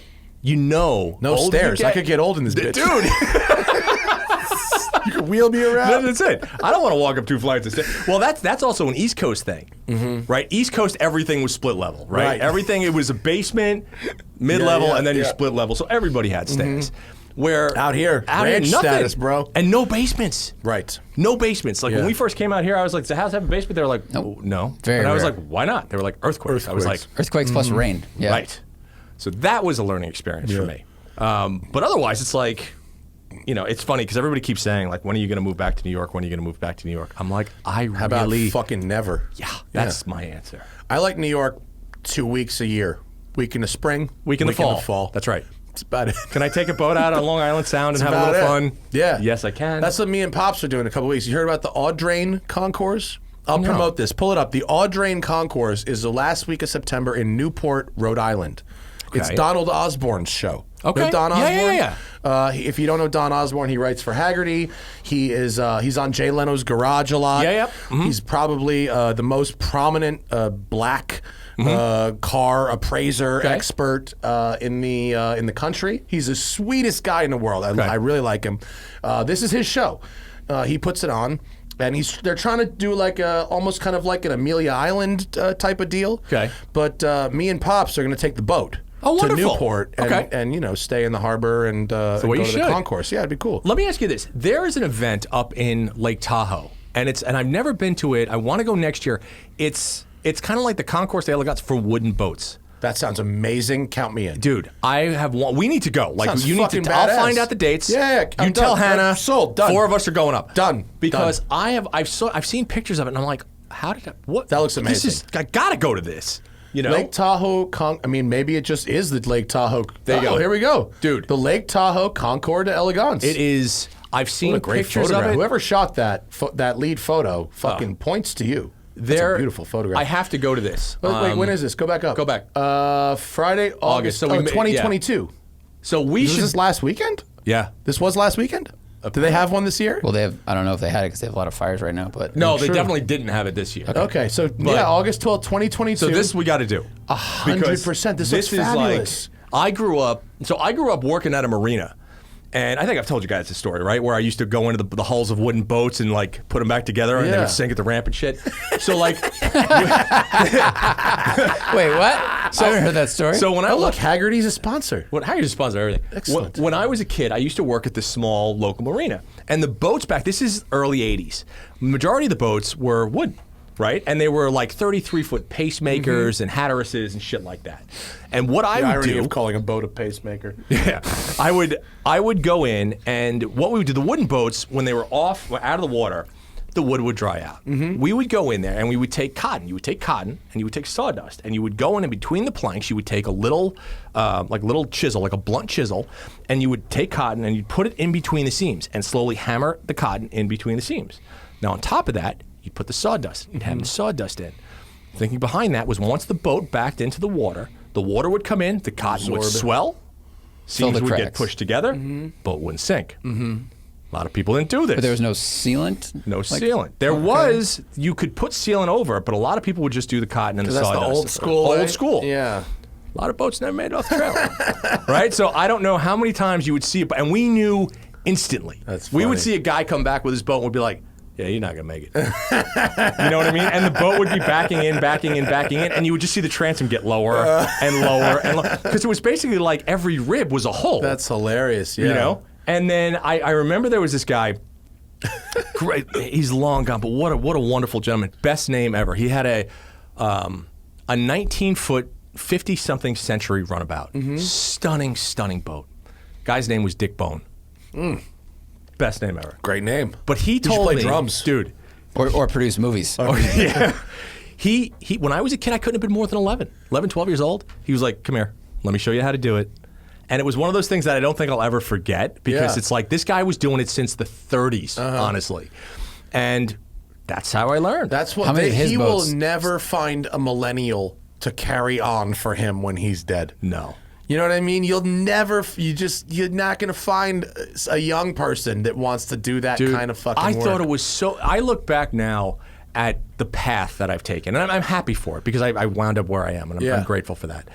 But the fact that, like, I shouldn't have gone to college like that, like, I did fine. It was great. I'm so happy for my education. But I look back on it now, and man, I think of the 10 years that I spent in an office, suit and tie, and I look back on that. I'm like, if 49-year-old Mike could go back, remember I said tell 21-year-old Mike what not to do, that would be it. Sure. You know. Yeah. But now finding people that just want to learn, Yeah. it's tough. That's why I got a couple of my guys here are real Dude, that's- sponges when it comes to that kind of stuff. Because Larry's here training, and they're fucking like, That's great. Larry's here. You know what I mean? It's fucking like really trying to get into that. There was a kid. I met him. This is about 6 months ago. I'm not saying don't go to college. But No, I'm saying, like, no. I'm not saying that If at you're all. not going to But really you do have some to- fucking brainy shit with your life, Yeah. you don't get yourself into debt for No. a fucking, bachelor's degree No. and whatever, I was out. This was about maybe 6 months ago, and I was down. It was one of those mental health days. I had to get out of the house. I took the charger out, went all through San Francisco, went over the Golden Gate, down to the Presidio, just hanging out. And these two kids were up there. One was in a wide body Charger, and another one was just a friend, and he had this camera.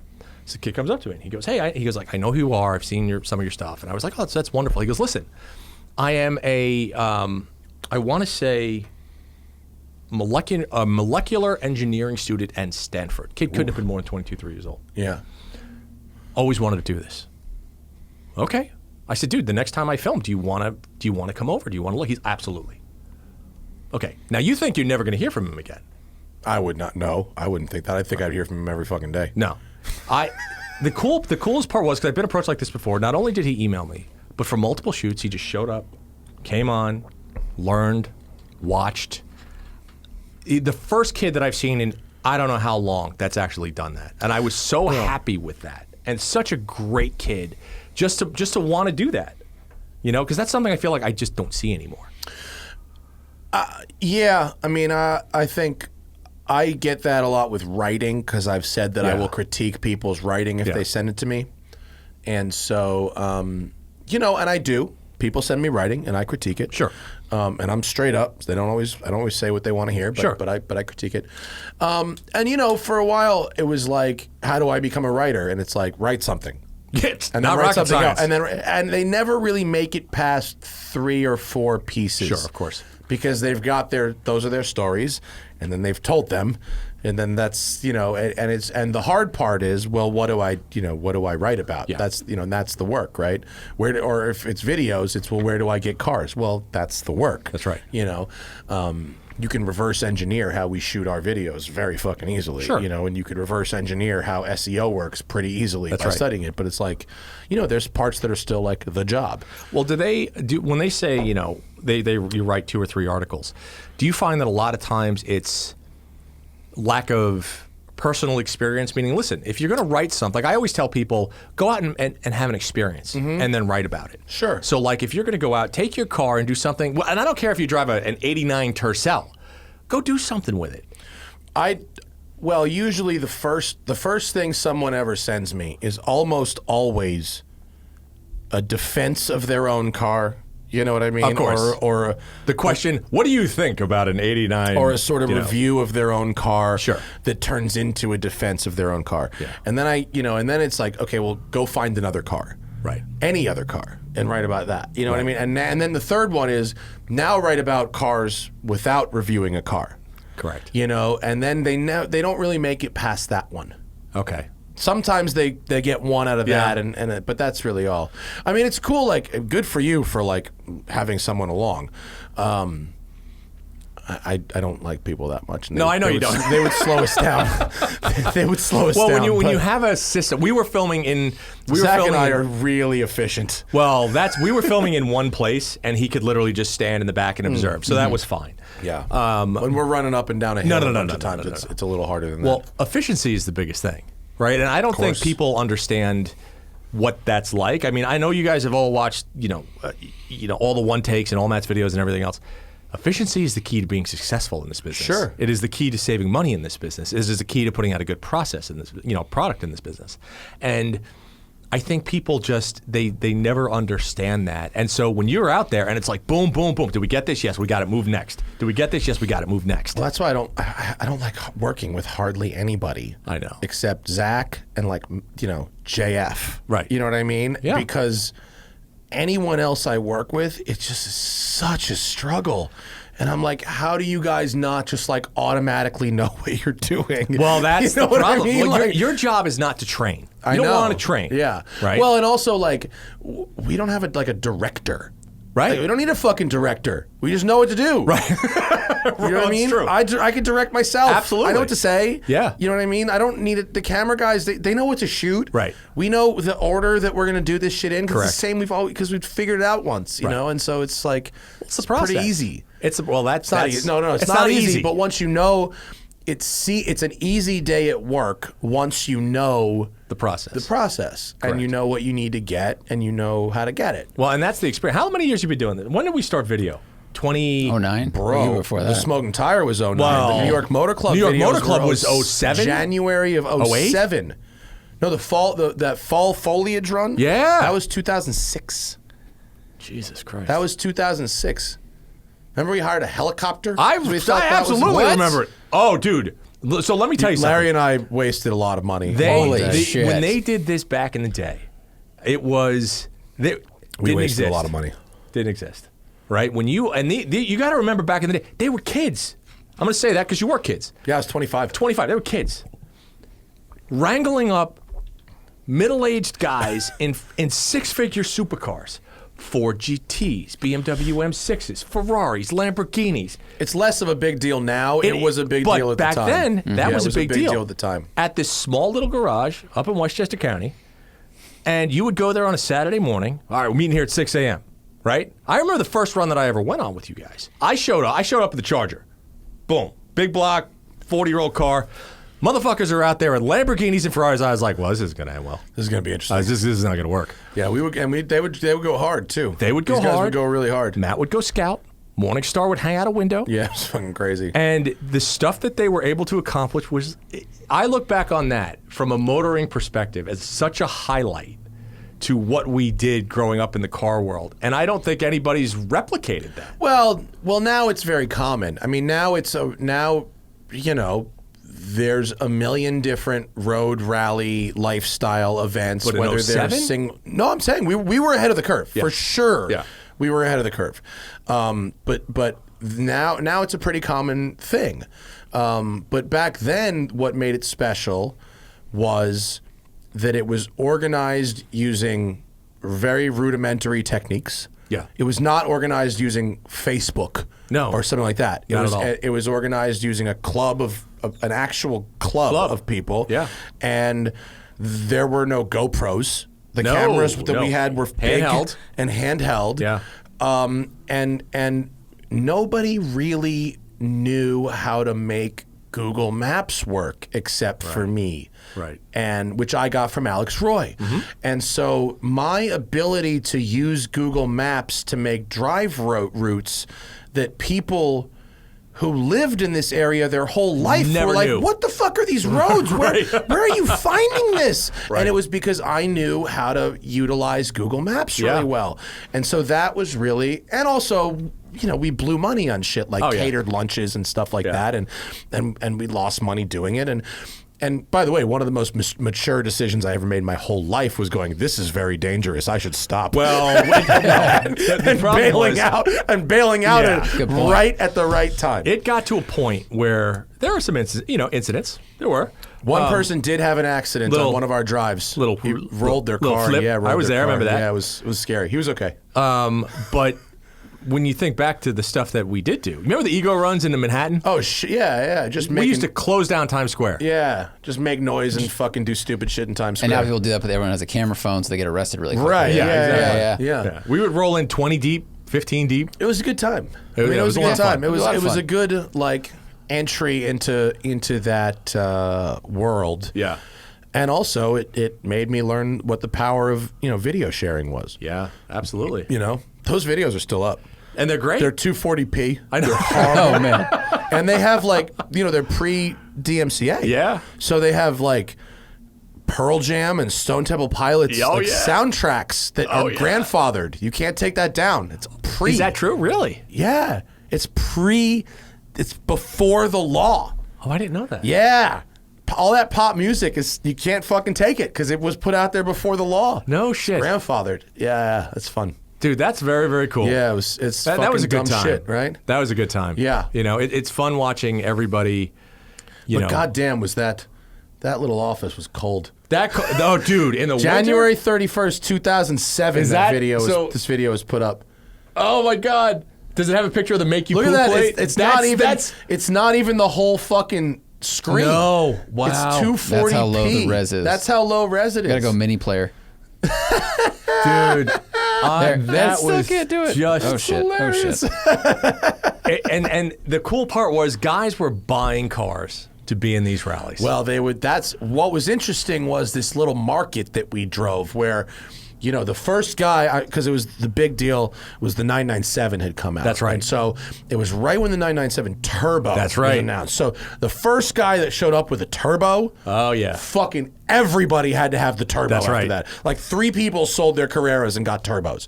And then it was like the Z06, the Corvette. Z06, then the Z06 M5, came out. the V10 Everybody M5. got the V10 M5s and Yeah. the Corvette Z06s, and they would just be one-upping each other and driving stupid on the freeway. Yep. That's- Yeah. Back in the day. But it was back in the day. Jesus Christ. Now I feel old. I haven't seen this video in a Right? million years. That video is old school. It's not what you'd call a good video. No, but a fun video. Ah, what a Mark great thing. this Lake Tahoe concourse thing before he puts it away. I want to go to that. That looks fucking dope. I need to go. I hope Lake Tahoe doesn't burn down. Dude, it's interesting. We're about 3 hours south. We haven't got any of the smoke or anything like that, but that doesn't mean it's, it's still unfortunately on fire. People are still. We're just going to see more and more of these fires. It's just going to keep happening. It's scary. Yeah. It's scary. We're south. We don't get affected by it. When you go up, we had gone up to Sonoma, I guess about 3 or 4 weeks ago. The remnants of the fires from last year, a couple of years ago, are still there. Stuff is still black and charred and Look, everything we like go, that. we drive, a Sunday cruise through Malibu. Yeah. The fire, that's right. the last big fire was 2018. Yeah. In Malibu. and there's like still people living in RVs on their properties while they wait to rebuild their homes. Yeah. You know, it fucks the fucking whole place up. Dude, it's scary. Really bad. It's very, very scary. What's happening over at Hemmings? So Hemmings, you and Alana, what's this thing you did with Alana, this road trip? Dude, it was great. So Alana and I, back in April, Alana and I bought this, well, I shouldn't say Alana and I, Hemmings bought a 1981 Suburban. Okay. And what we did was I created this series called Road to Improvement because I was so sick and tired of bullshit build shows like, you know, we're going to buy a car and then we're going to build it in a week and then it's amazing and then you never see it again. I was like, fuck that. So what we did was we bought this truck. It's an X-Far service truck. As bare bones, doesn't even have a headliner. 4-speed, 350, roll-up windows, basic as basic gets. And this was my brilliance that I was like, in hindsight, I was like, that was a little too ambitious. I was like, what we're going to do is this. We're going to buy it. We're going to drive it 3,000 miles around the country, and then every stop, we're going to upgrade it. I mean, it sounds like a good idea in theory. It's a great concept and pitch. It's a great What concept. a nightmare. But let me tell you something. So we bought this thing in Michigan. We drove it 3,600 miles. We upgraded. We did 3 years worth of upgrades in 22 days. And I got to be honest with you, it worked.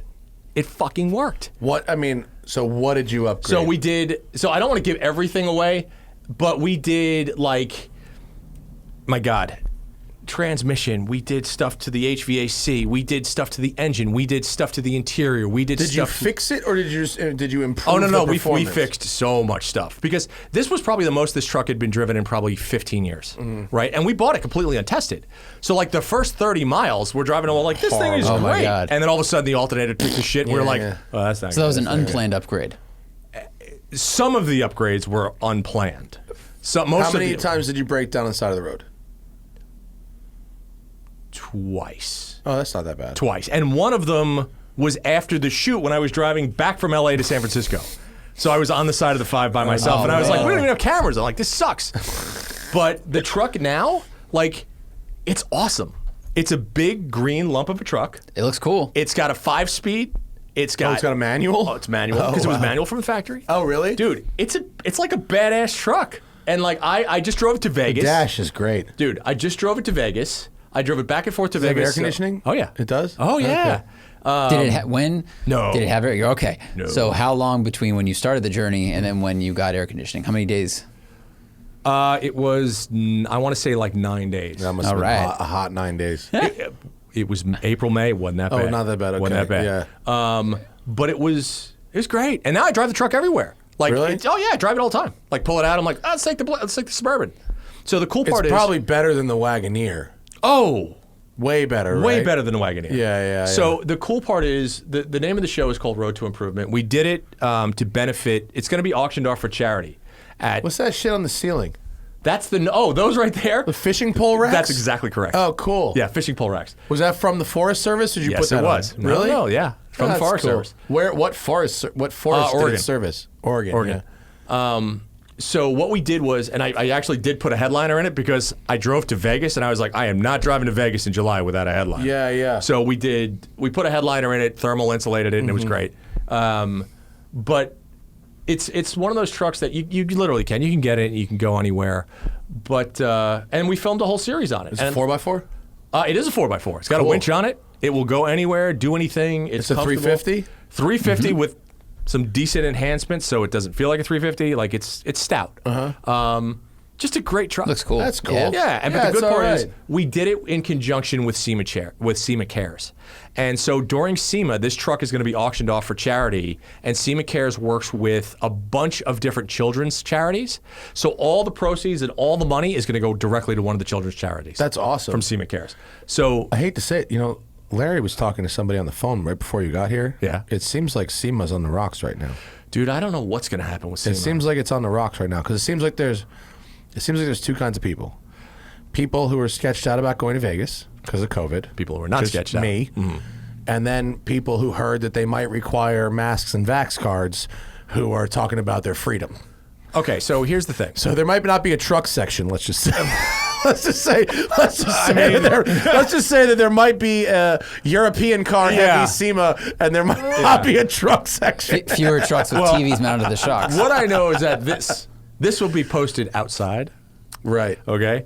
Because listen, I'll be honest. I'm not a fan of going into an enclosed area. No fucking with shit. 200,000 people. No fucking shit, dude. Not a fan. We have a gig at SEMA. Not a fan. I don't necessarily want to talk about it just yet. Right. I will when we have a chance. But like, Zach and I have a gig at SEMA. Yeah. It's like it's a good gig. Yeah. Like, don't get me wrong. Like, we're gonna do it. Sure. If it happens, we're gonna do it. But like, you know, little. Oh yeah. If you're not sketched, it's not like I'm not thinking. Man. So here's the thing. You were in a Pebble. Did you go to Pebble? I did not go to Pebble. Okay. No, but not like on principle. I just go. couldn't make it work. Okay. So Pebble was probably 60% capacity. But the nice part about Pebble's outdoors. Everything It's all Pebble's outside. outdoor, Yeah, right? yeah, You can go yeah. to the Quail, you can walk around, whatever the case is.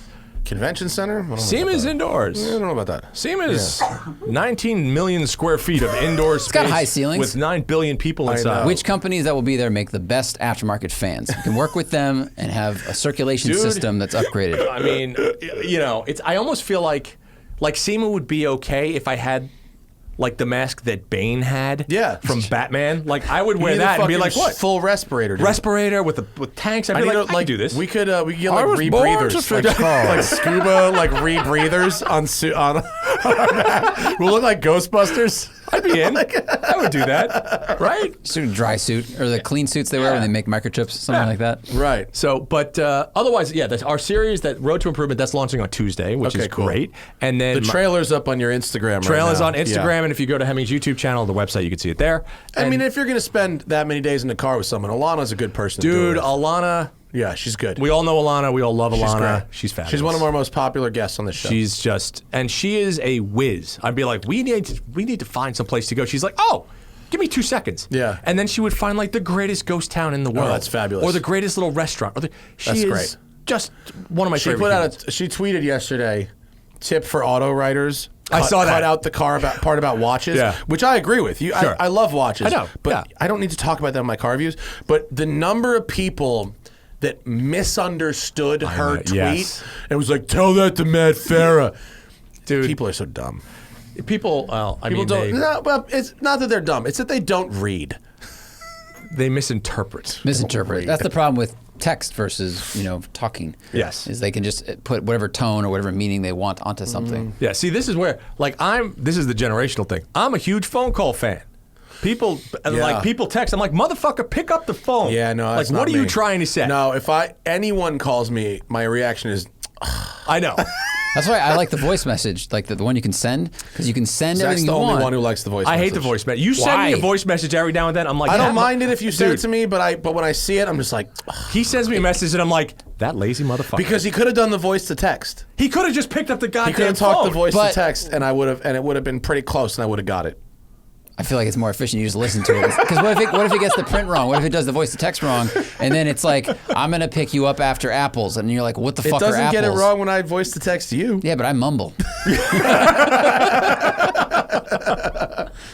Oh, my God. Bro. Otherwise, can I pit my van that I'm selling? Yeah. Is the link up somewhere? It's on Hemmings, I It's imagine, on right? Hemmings auction right there. My 1976 GMC Van Dura What- Shorty. What is it? I mean, if someone is interested in selling their shit in Hemmings, what is it really? It's Americana that does well on Hemmings. It's actually everything. I mean, we get a lot, like as you can see, we get a lot of Let's see what's up there right classic now. vintage European. We get a lot of vintage Oh, there's American. a Healy. I see. Oh, yeah. There's a Mercedes. Yeah, a lot of SL. resto mods, things Okay. like that. Bro, I just talked to Thaddeus Yeah. in Dubai. Are you maybe interested in Dubai Melee, by the way? Did he talk to you about this? I'm in. We got invited to I'm the in. Dubai Melee Dude, in December. If there's an invite It with seems my very name on it, interesting. I will show up. I should ask them to hit you up because it seems fun. I'm in. But he said that right now in Dubai, Yeah. 50s rods, Crazy.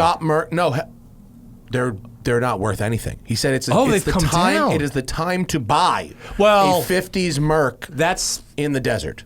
30s to, I hate to say it, that's 30s to 50s. To 50s. here. Oh, it's bottomed out here as well, Yeah. right? I mean, Yeah. if you're ever looking for a 34 Ford or like, something like, 40s Willys or something like that, the prices have come down, and that's to be expected. People are aging out; it's generational. But let me tell you, there are some not only amazing deals, but some fabulous cars. Yeah. Like I've been looking at those, and Zach, I don't know if you remember. Years ago, we filmed like a '49 Dodge. Mm-hmm. What a great car. I've never looked at those cars before, but now that the prices are in like the 20s, I'm kind of like, that's a $70,000 build. Yeah. Well, that's what Thad was saying. That's cool. There's $80,000, $100,000 bills that are 25, 30 grand. I'll play with that. Yeah. Like I can do that, So anyway, your van is on Hemmings. So my van is on Hemmings auction. We have a big classified section, obviously.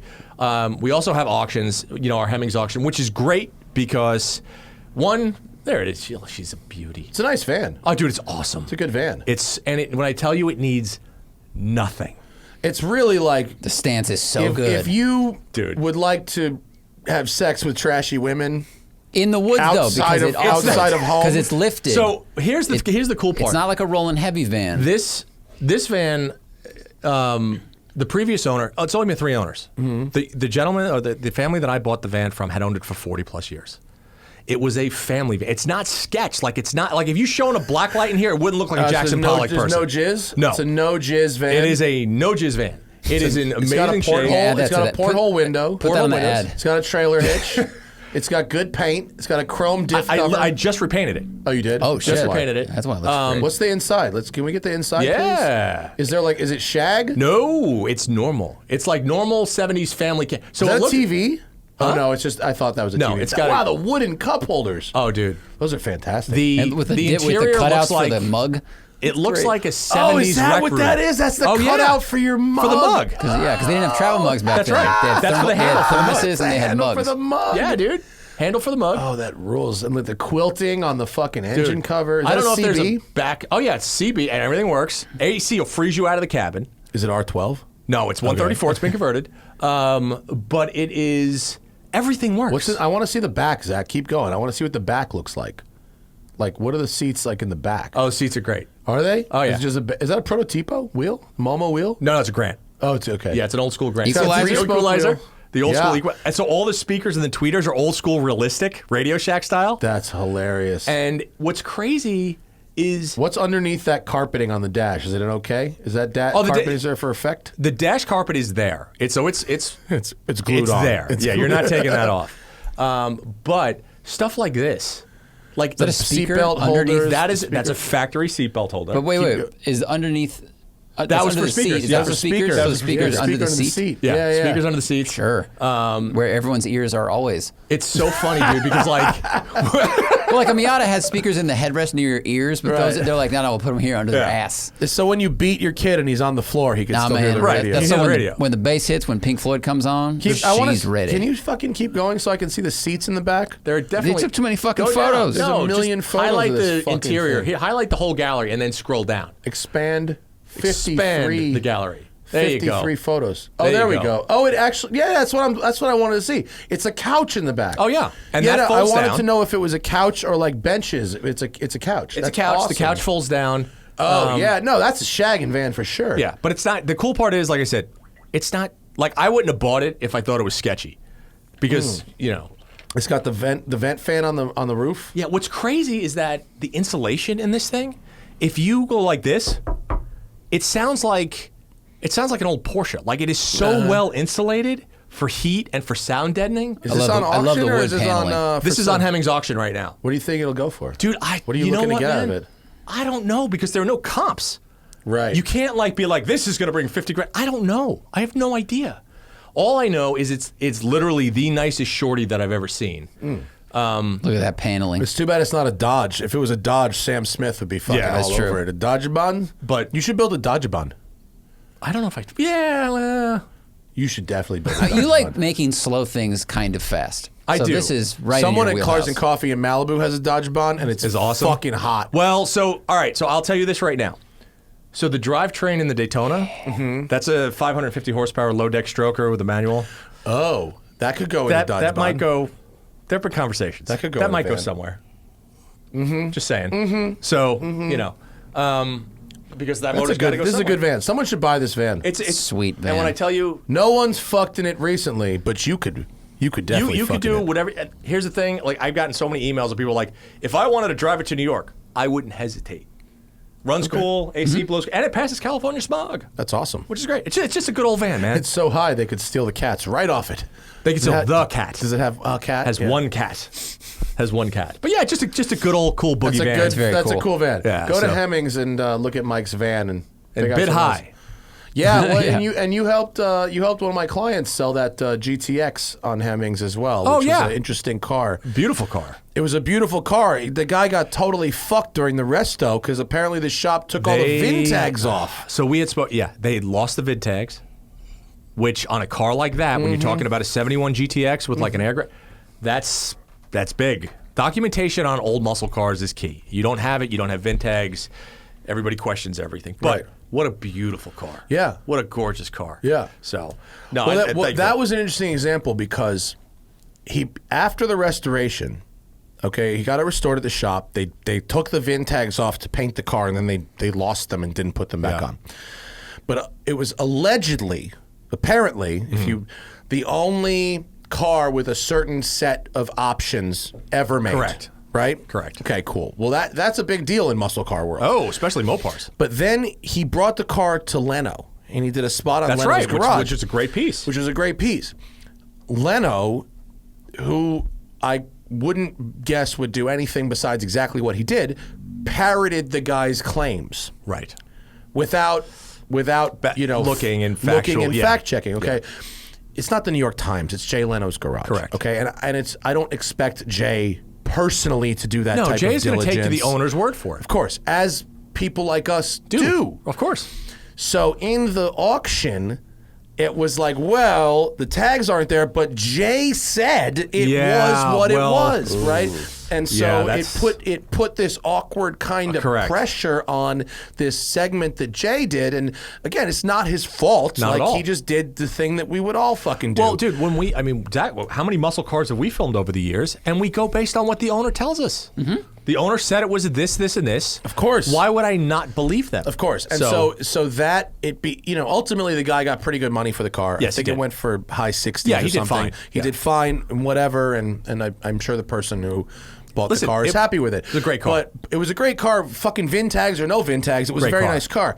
But it just was an interesting situation where the evidence wasn't there, but a famous person saying the thing despite lack of evidence. If you would have said something, if you would have said this car has a this, and then it would have come out, people would have been like, Farrah doesn't know what the fuck he's talking about. They'd be like, whoa, back up. Yeah. Back up. Well, that's why, Gwyneth Paltrow was selling her alkaline water, but she liked to start the morning with that and a squeeze of lemon in it, which makes it no longer alkaline. Oh, that's hilarious. Oh, really? Yeah, because it's acid into a pH balance thing. So, famous person saying, isn't this amazing? And no one She also steams her vagina. Say what now? Yeah. That was a thing that they were steaming, and then a bunch of gynecologists were like, "Don't do that. That's bad." Seriously, I swear. Look, Gwyneth Paltrow advises women to steam clean their vaginas. Wow. Yeah. That's just with an iron. The meme with the iron is fabulous. That's great. Let's use that because that won't wake somebody right up. I know. Dear God. Do the people have anything to say? We have many questions. Oh, we do? Yes. Okay, well, let's get to a few. How's your energy level? You all right? Dude, I'm good, man. All right, cool. We'll do a few of these, and we'll get to as many as we can. Sean says, owning a V12 has always been on my bucket list. What do you think are the cheapest V12s that could be driven for a few years without being a money pit? That's a loaded question. Here's my opinion about this. All V12s are not equal. Correct. Okay, and when you say I want to own a V12, there, like for instance, I had a Mercedes S600 briefly. Mm-hmm. The fact that it was a V12 didn't matter a fuck all. Right. Why? Because it was a big, heavy sedan that I would put it in D, and when you're tooling around town, the fucking thing would shift at 2,500 RPM, and it just didn't matter. Right. I then owned a Mercedes SL 500 that was cheaper to run, cheaper to own, cheaper to buy, and it was the same. It just didn't matter. Right. Yeah. And so if you say I want a V12 just to say I have a V12, the cheapest one to run is probably the Mercedes one. from a reliability standpoint. Right, Yeah. probably. Yeah. The BMW one is like, meh. Unless it's connected to a manual on the CSL 850, CSI 850, right, which is very rare and very expensive. Yep. The Jags are... Do not buy an 80s Jag V12. You don't want an 80s Jag V12. No. And, you know, Ferraris and Lamborghinis cost money. Right. There's not a lot of other choice. Aston Martin. Aston honestly, Martin. Aston Martin depreciated. Yeah. Right? A DB9. It's already at the bottom. A DB9 or a DB7 V12. Those cars are... They're expensive to maintain, but the powertrains are very stout. You're not going to blow the motor. Right. You're not going to blow the trans. Right. You know what I mean? They're gonna On those cars, is it more of just the ancillary stuff, interior components, stuff like that? Bunch of fucking shit. Yeah. It's a bunch of fucking shit. Okay. The Vanquish, my dad just called me. It's in Greenwich. He goes, you're not going to believe this. Both the tweeters fell out on the same day. The same day. The glue just The gave glue up. is exactly... They Romeo and Exactly Juliet. 18-year, 6-month, 5-day glue. Yeah. Romeo and Juliet. One tweeter killed itself, and the other one's like, no, Both without me. tweeters fell out on the same day. That's outstanding. So, like, in terms of like a V12 sports car, this person's probably thinking about money in, money out. You probably want an Aston. Yeah. is probably what you're thinking. It's already at when the you're bottom. You thinking can about enjoy it for a V12 while. sports Probably car, won't. If they're already depreciated to the bottom, you're not going to get hit too bad. Chris says, I want Musto to say fucking Monaro. Fucking What is Monaro. that? What is that? What is that? I guess Like we said a Holden that. Monaro? I think we said that long ago on the podcast. That's a throwback. All right, I don't know gotta what be. that is, but There you go. Jack Carroll, what happened to the Big Muscle Battle Wagon? Sold it. Big Muscle Battle Wagon. That was, Zach obviously knows. We drove Yep. that everywhere, and that was our film car. And, Yeah, you know, it's a good car. when Big Muscle ended, I sold it because we didn't need it. Fabulous carts with a new owner who's probably still enjoying it. Yeah. Steven got a C6 Vet with bolt-ons and a cam. Besides tires, what can I do to make it handle? I want it to go around corners. Well, that's all you, buddy. It's not difficult. You get a nice lightweight set of wheels for a quality, you know, lightweight, strong HREs, set of yeah. wheels. You don't have to spend HRE money. I mean, even if they're like SSRs or OZs, I mean, motorsport grade. You know what I mean? Motorsport grade wheels. There's a lot of coilover kits that are pretty straightforward that go right on. If I was starting over with a Vet, just starting from scratch, I get lightweight wheels, good tires, coilovers, and the Stop Tech brakes. And done. Done. Yeah. Done. Maybe a catback. And that's a hell of a fast car. Yeah. You'd have a fast car after Yeah. that. Yeah. Kei Hoshino, it says the best Bronco movie is Romancing the Stone. Have you seen it? I have seen Romancing the Stone. My man. Grew up in the 80s. Of course I've seen it. Best Bronco movie, possibly. So Little Mule, Romancing the Stone, right? Drug dealer, Bronco, best ever. However, I will also put the Bronco up in Bad Boys 1. Ooh. Yeah. That the bad guys drove. Yeah, the bad They boys. chase, Bad they jump chasing. over one of the That's bridges correct. in Miami. Yes. That's correct. Yes. So that's another good Bronco movie. Or if you want to go Uncle Buck, Shanice drove a Bronco too. she did drive a Bronco too. Wow, good reference. Well done. What a great name, too, Shanice. That's perfect. Kai says, has heard us speak highly of the Suzuki Kazashi. Can we explain why? I mean, I drove one and a nice reviewed car. it in 2009 or 10. Didn't think much of it when I got it in, and then I drove it and I was like, actually, this is a very really nice product. car. Interior, if I remember correctly, was really nice. It seemed very well made for the price. It had decent power handling. It felt tight. Yep. I mean, I literally haven't driven one since it was new. Right. But at the time, it was a totally decent product. Yeah, they were nice. They were actually very nice cars for them. They remind me of when Mazda first came. Yeah. Mazda style interiors, When the which Mazda are very high 3 quality. became Yes, a thing. That's correct. Yeah. Yep, Yeah. totally agree. I thought it was a nice car. I mean, considering what I expected out of Suzuki, which was very little, it was good. AC currently drives a BRZ. Is the driving experience of a Honda S2000 big enough to justify the price difference? How about S2000 versus GR86? S2000s are collector cars now, man. Yeah, I know. BRZs and the new GR86 are not. Those are consumer grade sports cars. They are meant to be driven, used, and discarded when you're done with it. The S2000 is now an appreciating collector car. Yeah, it you is don't not want in to the same category. And in terms of driving experience, I'd rather drive the new 86 over an S2000 So the any review fucking day. was fantastic, by by the way. New 86 is dope. Yeah. It's And a nice they're car. quick. It's quick. It was quick at Monticello, which is not a place for slow cars. I was impressed with the new 86, and I'm talking to Subaru. I think we have a BRZ coming for road, because I only did track driving with the 86. I think I have a BRZ coming for road driving end of September. Sweet. So we'll have a BRZ road review. Nice. Do you think they'll notice if I just return the M3 instead? Ben Pitts has an F87 M2 6-speed. I track daily-ish and back road the car. I love the M2, but I'm wanting a Porsche. Would you go with a GT4 or a 997.2 911 GTS? GT4. Ooh. On track? On track. GT4 on track. GT4 because you said track. That's why. For daily 911 GTS. Yeah, the 911 GTS is a very nice car. It's collectible. Yep. In the 997 generation, you actually got the GT3 motor. That was a GT3 motor in an S chassis. Okay. Really nice car. But if you're doing track work, I would get the GT4. I would get the GT4. Absolutely. PG90 from Down Under, training to be a bowel surgeon and want a new toy. Hopefully not a shitbox. Well done. I have a modified manual 135i and an ND MX-5 as a daily. Should I trade one or both for a base manual 981 Cayman? I'm going to say no. The 135i with the manual is a fun car. It's good. Especially if you put a limited slip in that thing. It's good. We had a friend, his friend Alex Bernstein is a photographer, who made one of his 135is real fast. That's a good car. I wouldn't trade both of those for a base manual Cayman. No, I think you'd miss the power of the 135i.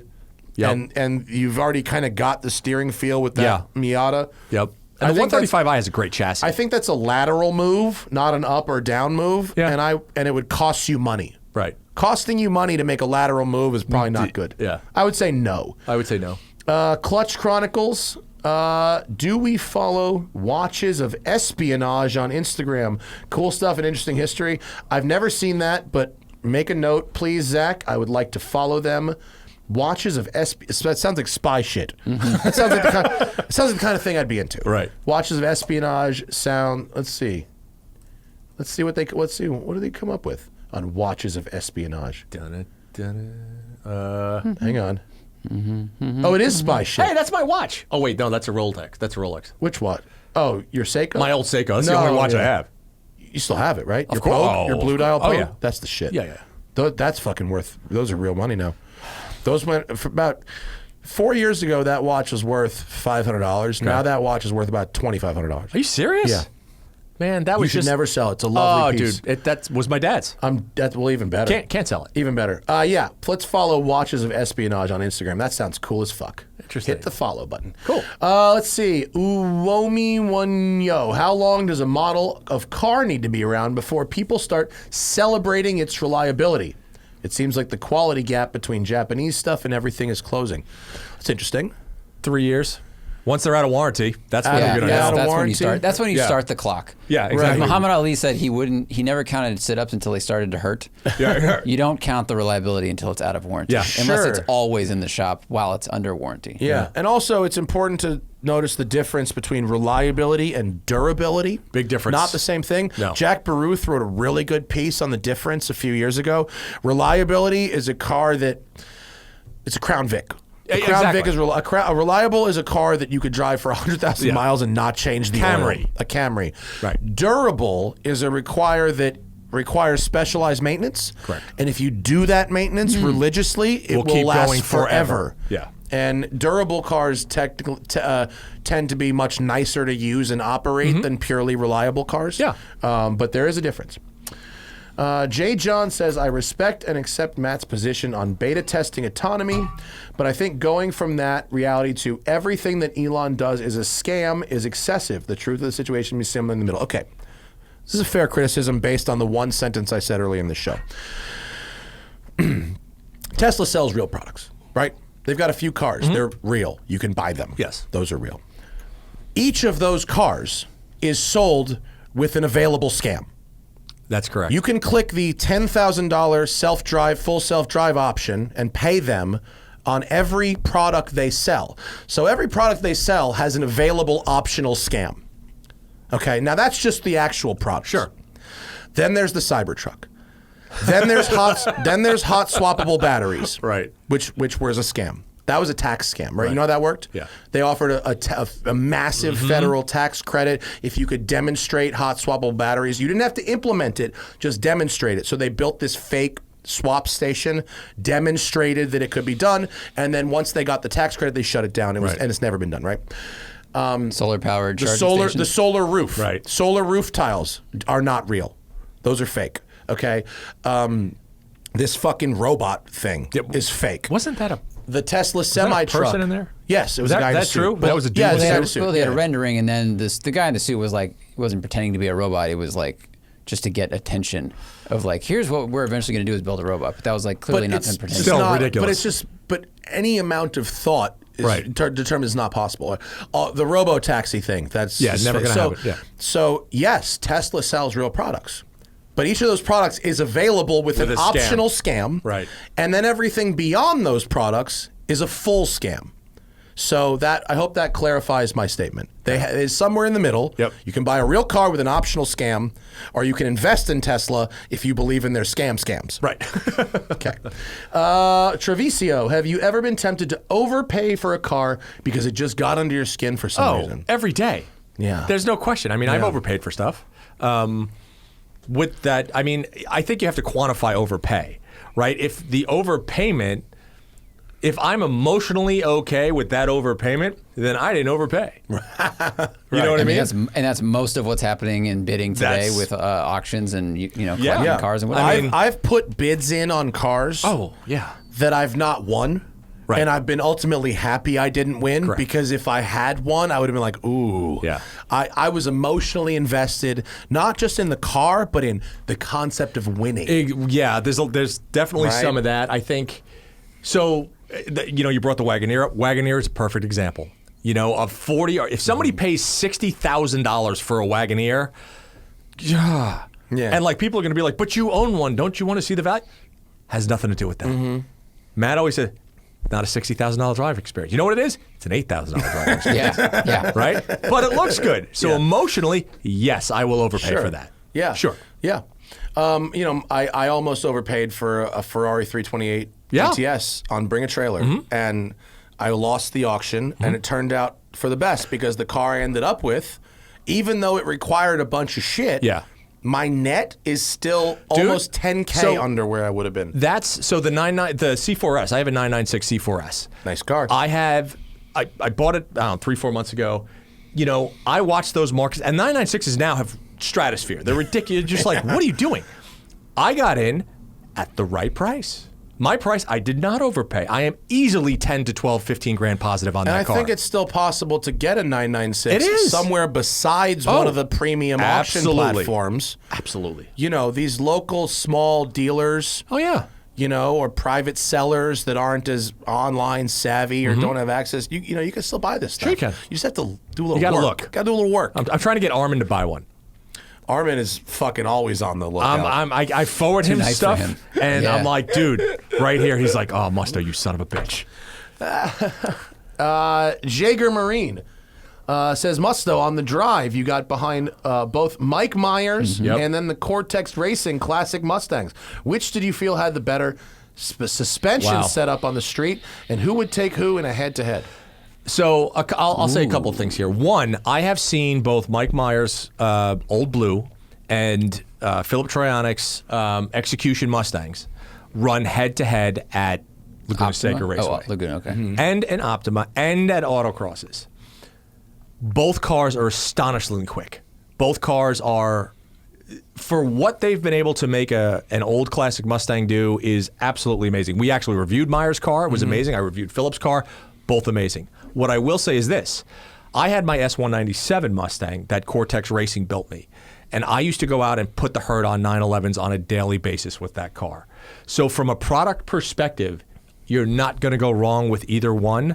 I think that Meyer is more focused on autocross because that's what Mike's discipline is. He's very, very good at it. Having driven his car, it's fantastic. He's like a top 5 finisher at Optima. Mike is an an unbelievable driver.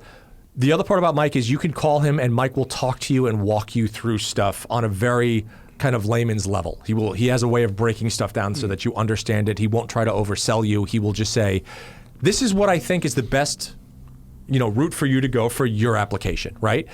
Phillip is the same way, but Phillip is more road course. Phillip is more high-speed road course, and that's what my Mustang was that I personally had. I'm not going to say either is better. I think they excel at different things. Both make wonderful products. Oh, cool. That's a thorough answer. Thomas Palazzo, who would look better, Matt with Mike's beard or Mike with Matt's beard? I think I'd look better with your beard. Oh, yeah. You would look with mine. I don't think you'd look so good with my beard. Well, your beard, Matt's beard, you had to cross through Matt's beard to get to your beard. Yeah. That was probably a period, right? Matt's beard is much thicker than mine. So my beard is kind of like it's here, but it's wiry. Your beard has you just got real lucky that you got these racing stripes. That's just pure luck. I have people be like, "How do you dye that?" I'm like, "This is just my face. My gray is so splotchy and shitty. Like my gray isn't good. It's not like the dignified gray. It's not symmetrical. It's a splotchy, shitty gray. Yeah, but you see your beard. So this is a weird conversation. Your beard is much thicker than mine. Yeah, well, Arab. Well, I mean, Arab money. Where I've got Italian, which is hairy to begin with, but it's wiry. Yeah. So like, I always wanted a thicker beard, but I've got racing stripes to offset it. So I'm like, okay. Yeah, racing stripes beats thickness, especially with the job you have and the cars you drive. It works. It's so on the nose, it's almost offensive, except it's accidental. People keep saying that I should do the bald on top, beard thing. You know what? I'll be honest with you. I would love to see you with like a full-on. I know. I can't make it through the itchy phase, dude. And also like, does Hannah like it? Let me ask you that. There's a lot of Armenians in this town, okay, and I'm not trying to look Armenian, which is how I would look. Let me ask you this: what would Hannah like the beard? She doesn't really care. She doesn't care. See, the only reason I have it. What she likes anything that doesn't scratch her face. Oh, well then. That's what she doesn't. So when I get, it's like the first couple of days after I shave. Yeah. Before it gets soft again, that's where she doesn't like it. So obviously, if you have a full one like this, it's beard oil softens it up. Oh yeah. But the only thing is, like, I would not have a beard if it wasn't for my wife. Aisha likes the beard. She's the one that told me to grow it, and I'm like, babe, do you want me to? I have no attachment to it. So, for instance, if I went home tomorrow and Aisha was like, shave your beard, I'd be like, fuck it. Okay. And I would. She's the one that matters. She's the one that she likes it or she doesn't. If she doesn't, then hasta la vista beard. All right. Oh, we got three more? These are the last three. Okay. Brian Forte says, should I sell my 2001 BMW 335i to put $10,000 to $15,000 on a new 86 or BRZ or a new Outback? That's really? This is so different. Weird question. That's random, but I mean, dude, I'm looking at Miatas and pickup trucks. This is like, what do you guys think? This is like the perfect question that we can't answer. I mean, so I'll throw down this. If your 01 330i runs good and is paid for, don't have a car payment and just enjoy your 01. Sure. Yeah, that's true. But like, I can't help you if you should buy a new sports car or a new Outback. tall wagon. Like that's, I don't know what you need. You know what I mean? Ask you have yourself a dog this. in a canoe? Ask yourself this. If you do, then Outback. Yes, very good. David, I'll answer your question on Instagram. Thank you for your donation. Amit says, what do you think about ethanol-free gas for cars that are regularly driven versus stored most of the time? I'm not sure I understand the question. So in California, California gas has a lot of ethanol. And if you have an old car, something with a carburetor, the ethanol does screw stuff up. It will eat through seals in the carburetor. It'll make stuff leak. It is what it is. If it is, if you drive it, you have no problem. This really only pertains to classic vehicles, in my opinion. If you have something like Aisha's BMW, for instance, right? We have an old E12, a 79 E12. We drive that once in a blue moon. It has sat for 6, 7 months, 8 months with ethanol gas. Turn the key, fires right up, no problem. 3 years? No. But our nothing should sit long-term with it. storage cars here, we add a bottle of Techron fuel stabilizer. Fine. Perfect. That's it. We tell the customer it's going to be in long-term storage. Okay, fill it up all the way to the top, and we're going to put this bottle of shit in it. Yeah. And we're going to charge you $12. Well, there's a Sunoco. Actually, this is just random, but Sunoco, they have a product now, and you have to go to Sunoco's website, but it is for older and new vehicles that are longer than 3 years in storage. It is specifically made for stored vehicles where the fuel will be totally fine for 3 to 5 years, which is great because if you have that old car that you don't drive, that's a wonderful product. Yeah. Again, I apologize. I don't know the name of it. But like you buy a bottle of it, right? It's not like a special gas. No, it's fuel. Oh, it's fuel. It's fuel, so you can fill your tank with it. At a they have it at stations. You have to buy it at like a race shop or whatever the case is. You get a drum of it or something? Yeah, something. Yeah, but I also think they do 5-gallon cans of it. But it's storing vintage. Here we go. Hang on. So you've got something here on the Sunoco Surge. That's what it's called. okay. Yeah. Yeah, or Sunoco Optima. Sunoco Optima. That's what it's called. Is for Sunoco unleaded. yes. Sunoco Surge is for classic cars that require leaded fuels. Okay. Sure, there you go. Yeah, so that's a good answer for anybody who's storing stuff for a long time. That's a good technical answer. All right. Well, that's our show, folks. Follow Mike_Musto on Instagram. He's, of course, writing and doing video for Hemmings, and go check that out. You can buy his awesome 76 GMC van on Hemmings Auctions, 76 GMC Vandura Shorty. It looks rad. Yeah, Auction it really ends does. September 10th. Thanks for coming down, man. Dude, this is the first time I've actually been in the new place with the new studio. It's good to do radio in here, isn't it? It's nice. I miss it. I miss this. I miss the times where we used to do RPM in Lower Manhattan with Sirius. On Sirius Radio. This is way better than that. Way better. So much fun. We don't have to do it exactly Thursday at 2. No, we don't. Do whatever the fuck we want. No. This is great, dude. Thank you for having me down. Of course. It's just, Thank you for coming. It's always wonderful. Thanks, We're going to Zach. go home and do Korean tacos now. I love tacos. I know. Korean tacos. I love Korean tacos. It's even better. Let's do it. That's our show. Tomorrow, for the live people, we'll be back with Larry Casilla after he's taken a nap. Then we got a crew show on Thursday, and then we got Robin from Cars on Friday. Have you ever met Robin from Cars? I've you know not. Cars? She's this really interesting woman who runs a transport logistics business. Nice. Okay. And she's got a bunch of weird cars herself, and she rules. So she's going to be in on Friday, and that's our show. Goodbye, everybody. Have a great night. Drive safe. Bye.